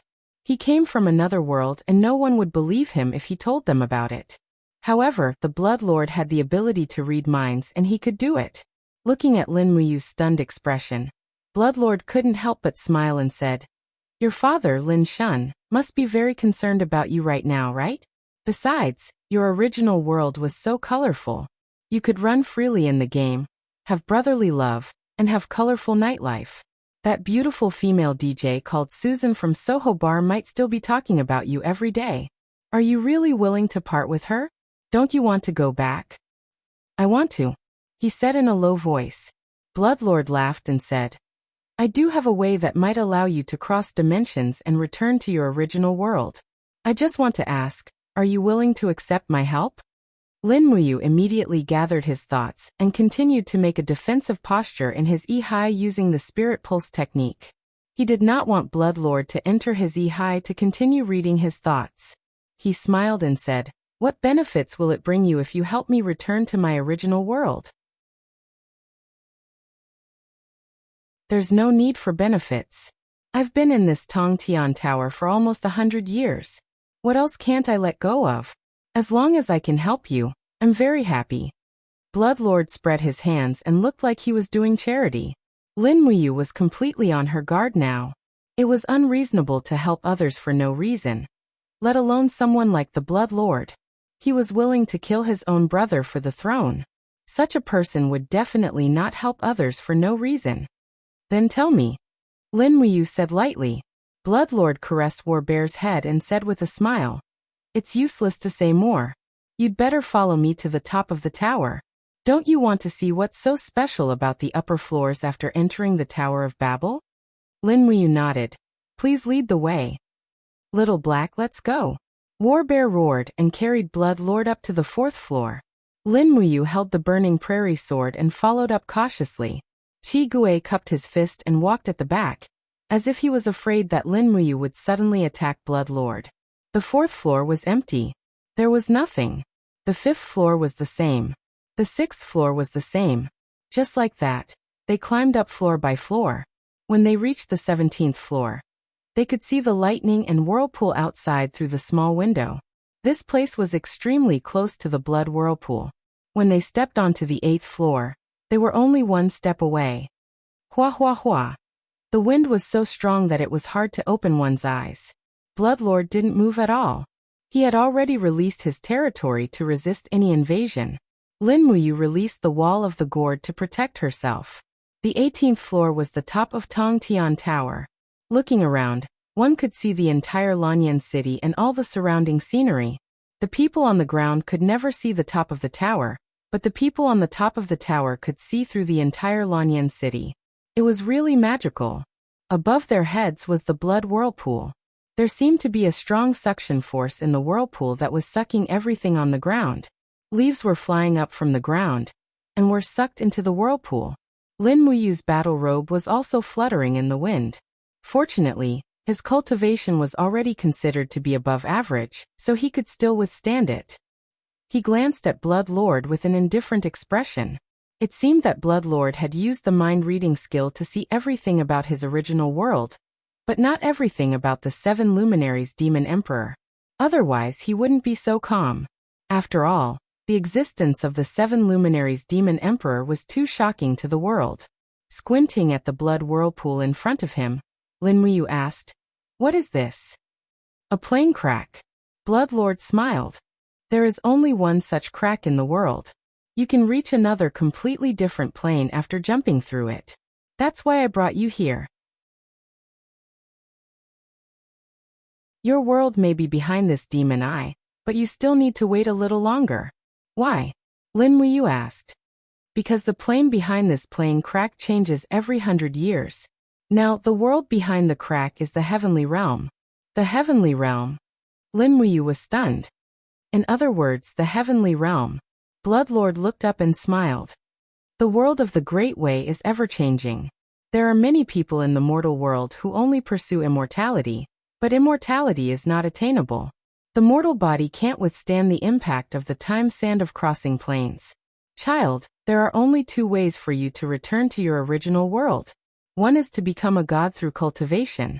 After stepping into the godly state, you can cross planes with your own strength. However, with your talent, I estimate that you will need at least a few 100 years of hard cultivation to step into the godly state. By then, your family will have died, so there's no point in going back.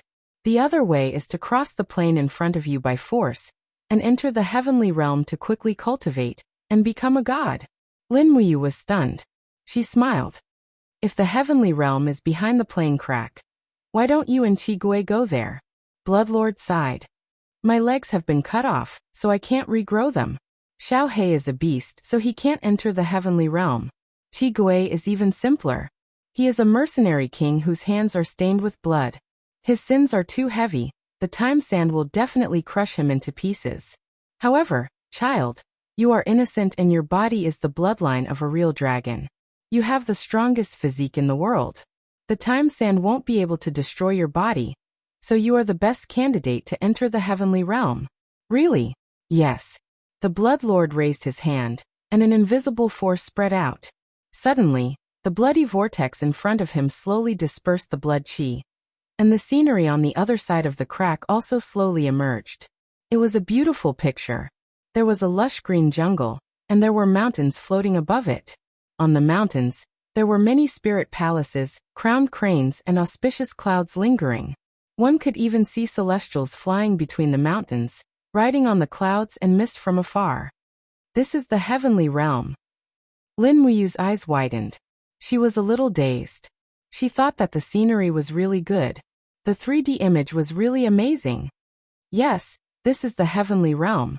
Bloodlord smiled. The process of you passing through the time sand will take about 15 minutes. With your bloodline of a real dragon, you will definitely be able to withstand it. If you want to become an expert that enters the godly state, then you don't have to hesitate anymore. However, I won't force you. If you are timid and only want to stay in the Shattered Cauldron Realm mainland, I won't blame you. At this moment, the 7 luminaries' demon emperor's mocking laughter suddenly came from the depths of Lin Muyu's heart. Ha, this old bastard. He actually thinks he can deceive me like this? Lin Muyu, if you want to die, then go over. I guarantee that you will die a horrible death. Why? Lin Muyu asked using his Ihai. The 7 luminaries' demon emperor's voice was very sharp. What is on the other side of this space fissure? You will know once you pass through it with your spiritual sense. Why do you need to ask me? This reminded Lin Muyu. He immediately calmed his mind and activated the spiritual pulse technique. His spiritual sense directly flew out of his body and went straight to the space fissure. The moment he passed through the fissure, he only saw the beautiful scenery of the heavenly realm disappear instantly. Instead, it was replaced by a bloody purgatory. An endless sea of blood-red magma floated in the sea, screaming mournfully. On top of a lonely mountain, a giant whose lower body was buried in the rocks roared angrily. Qin Hong, you bastard, why aren't you sending me fresh souls?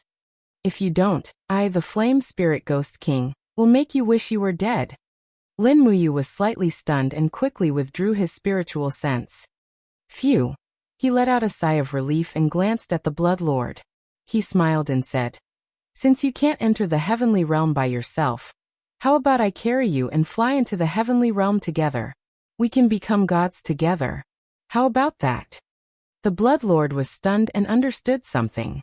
He laughed and said, Sure enough, I can't fool you. That's right, behind the space fissure is actually the 11th level of purgatory. It is guarded by the Flame Spirit Ghost King. The Flame Spirit Ghost King needs fresh souls for his cultivation, so I sent most of the people who entered the Tower of Babel there. He will give me the lifespan I need. As for you, hee, you are a little special, you actually didn't fall for it. As he said, the Blood Lord raised his palm and his battle energy revolved. He said, since you are not willing to enter, then I will personally send you in. Lin Muyu let out a low shout and activated the wall of the gourd. He held the burning prairie sword in his hand, and the fire dragon sword spirit roared continuously. He was ready to attack. At that instant, the 7 Brilliance Demon Monarch spoke in Lin Muyu's will see all of a sudden. Lin Muyu, don't die for nothing. Listen to me and jump into the crack of the plane.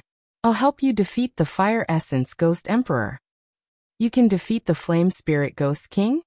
Lin Muyu asked. The 7 Luminaries Demon Emperor couldn't hide the contempt in his voice.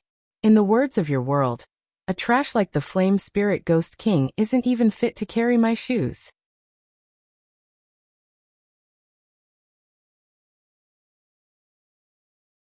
Chapter 118. Senior, please stop. Lin Muyu suddenly raised her arm, and a bright smile appeared on her face. You are the senior of the Qin family. Look at me. I am also a member of the Qin family's Imperial Guard. We can't fight among ourselves, right? How about this? I am willing to jump into this plane crack. You don't have to do anything. How about that? What the hell are you doing? The Blood Lord raised his eyebrows and said, if you want to jump, jump quickly. Don't talk nonsense here.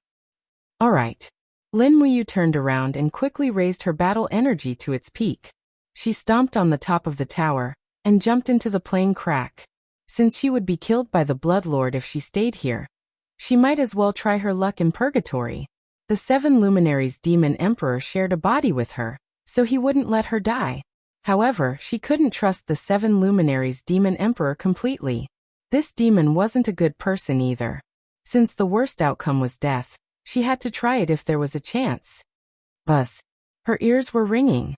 The moment Lin Muyu entered the plane crack, she felt like she was suffocating. Her body was constantly twisting. The feeling of crossing through the plane wasn't pleasant.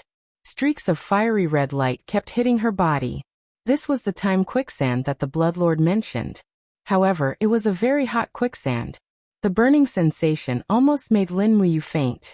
She hurriedly channeled her martial soul and battle energy to protect her body. However, the moment her martial soul was summoned, it was shattered by the quicksand. The battle robe on her back caught fire immediately and was burned to ashes in the blink of an eye. Fortunately, the pants and leggings of the Holy Palace battle robe were made of cowhide. The cowhide was very precious and was resistant to fire and water. Not long after, the armor of the Holy Palace battle robe turned red and began to melt and peel off piece by piece. Lin Muyu was distressed. This handsome battle robe was gone just like that. After another minute, his combat boots were also melted. He could only fly barefoot in the quicksand, following the airwaves. His upper body was completely exposed. His strong muscles and strong physique made him a little proud, but his pride was soon drowned by the burning pain. Every inch of his skin was suffering, but the true dragon blood flowing in his veins protected his skin from being burned. What was even more amazing was that even his handsome short hair was not burned. Otherwise, it would not look good if he was bald. The whole process took about 5 minutes. He rushed out of the crack and turned into a flaming meteor, crashing to the ground. The location happened to be the lonely mountain in the sea of lava. As soon as Lin Muyu opened her eyes, she saw that she was about to crash. She hurriedly channeled her martial soul. The wall of the gourd touched the ground first, and she slid dozens of meters away with her body. As soon as she looked up, she saw the horrifying half-rotten face of the fire spirit ghost king. He looked at her while laughing. Finally, there's fresh flesh to eat again. Ha ha ha. That's great. Lin Muyu couldn't help but laugh. Are you sure you won't break your big teeth? You're courting death. The fire spirit ghost king suddenly waved his arm. The arm was hundreds of meters long, and it fell from the sky with a crash. Lin Muyu was shocked.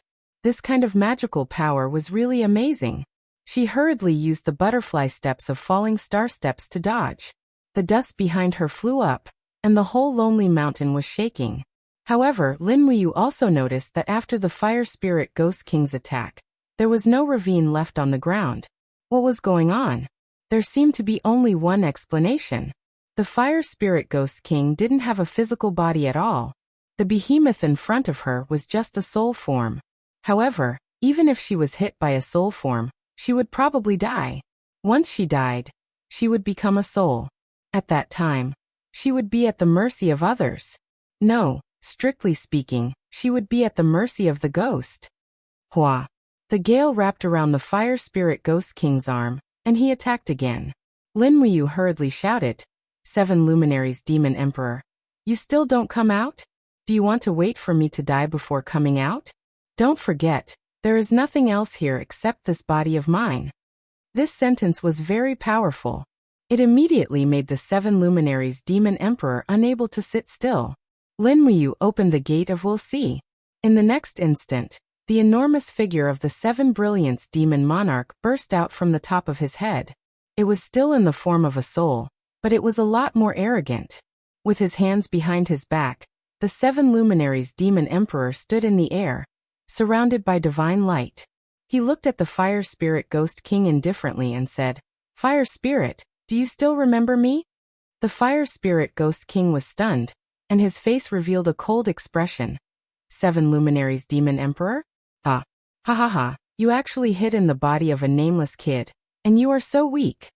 In fact, the 7 luminaries Demon Emperor had been squeezed by the treasure refining cauldron in Lin Muyu's eye.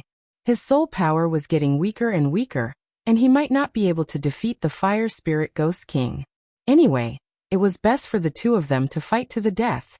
Monstrous flames. The Fire Spirit Ghost King attacked first, and his arms waved out monstrous flames. The 7 luminaries Demon Emperor was not easy to deal with. He raised his palm and directly used the 4th luminaries and shouted, "For luminaries Demon God Cry." Ghosts and spirits danced in his palm, causing the sky to change color. Bang!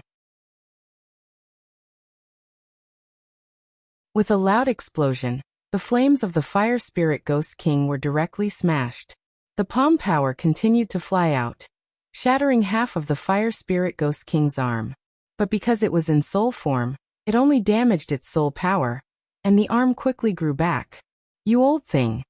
The Fire Spirit Ghost King's face was full of shame and anger. He moved his body on the ground, raised his arm and shouted, "Heaven Fire Prairie." Countless flames fell from the sky. The 7 luminaries Demon Emperor raised both of his palms, and his body was full of destructive power. He had a sinister smile on his face. Come on, come on. 5 luminaries 8 wastelands destruction. Bang. The flames soared into the sky, and Lonely Mountain suddenly trembled again. The entire 11th level of Purgatory trembled, because of the battle between the two powerhouses. Lin Muyu hurriedly ran far away, so as not to be affected by the battle. He watched from afar. The power of the 7 luminaries Demon Emperor was indeed squeezed out by him, and he was actually on par with the 5 luminaries Demon Emperor. Very good, this was the effect I wanted. Goo goo. At this time his stomach growled again.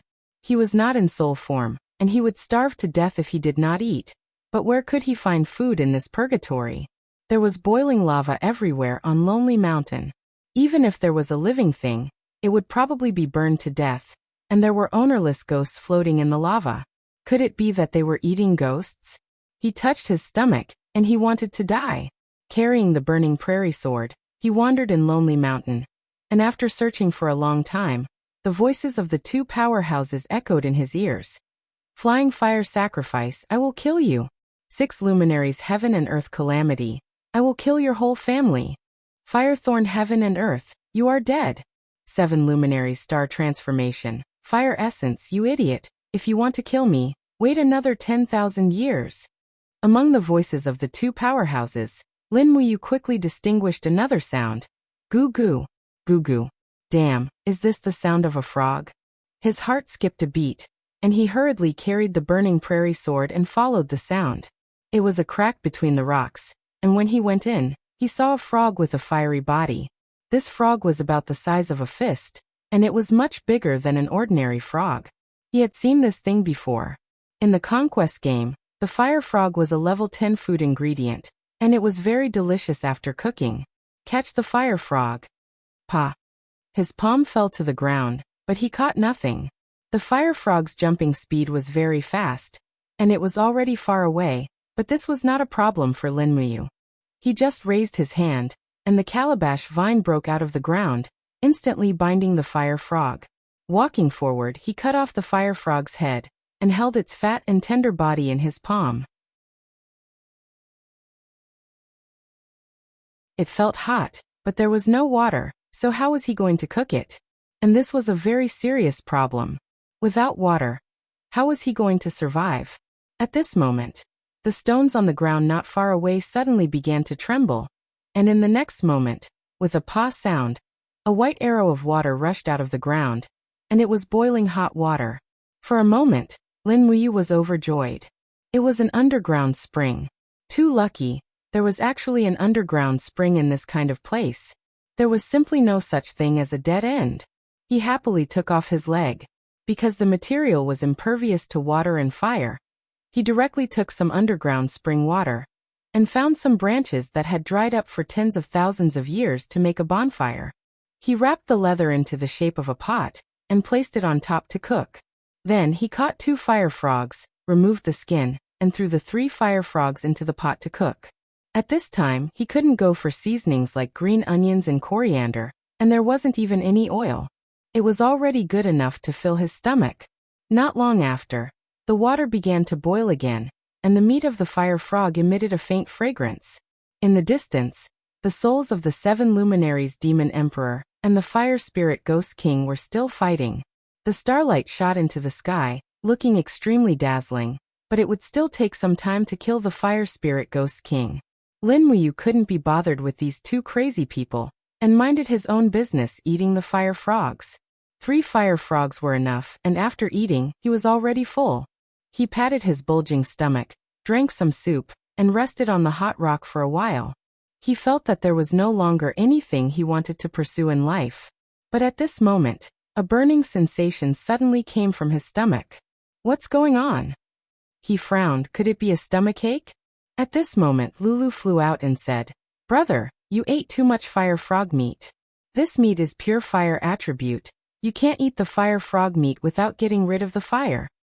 "Damn," Lin Muyu asked. "Lulu, how do I get rid of the fire?" Lulu's little face instantly turned red. Although Lulu is very willing to serve brother, but Lulu doesn't have a real body. Besides, Lulu's body is so small, I'm afraid it won't fit brother's size. "Ah, I'm not talking about this fire, brother, you're too evil," Lulu said to get rid of the fire energy. "Brother, you're thinking too much." Lin Muyu's face darkened. Looking at this beautiful elf officer acting coquettishly, she couldn't help but say, "Damn, I only said 1 sentence, and you actually filled in so much. I have to give it to you. Lulu, you better tell me how to get rid of the fire. My stomach feels like it's burning up." Lulu looked around and said, "Brother, look at the spiritual light on the surface of the lava. It's actually spiritual energy scattered by souls. Because ghosts are of the Yin attribute, if brother can refine this spiritual light, you should be able to adjust the heat energy in your body. And okay, you're tuning in to the Li Mei's Sword of Destiny YouTube channel.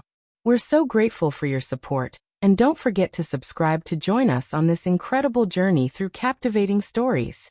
Your generosity through donations truly makes a world of difference, as it's the primary source of revenue that allows me to expand and enhance this channel for you. Thank you from the bottom of my heart for being a part of this adventure.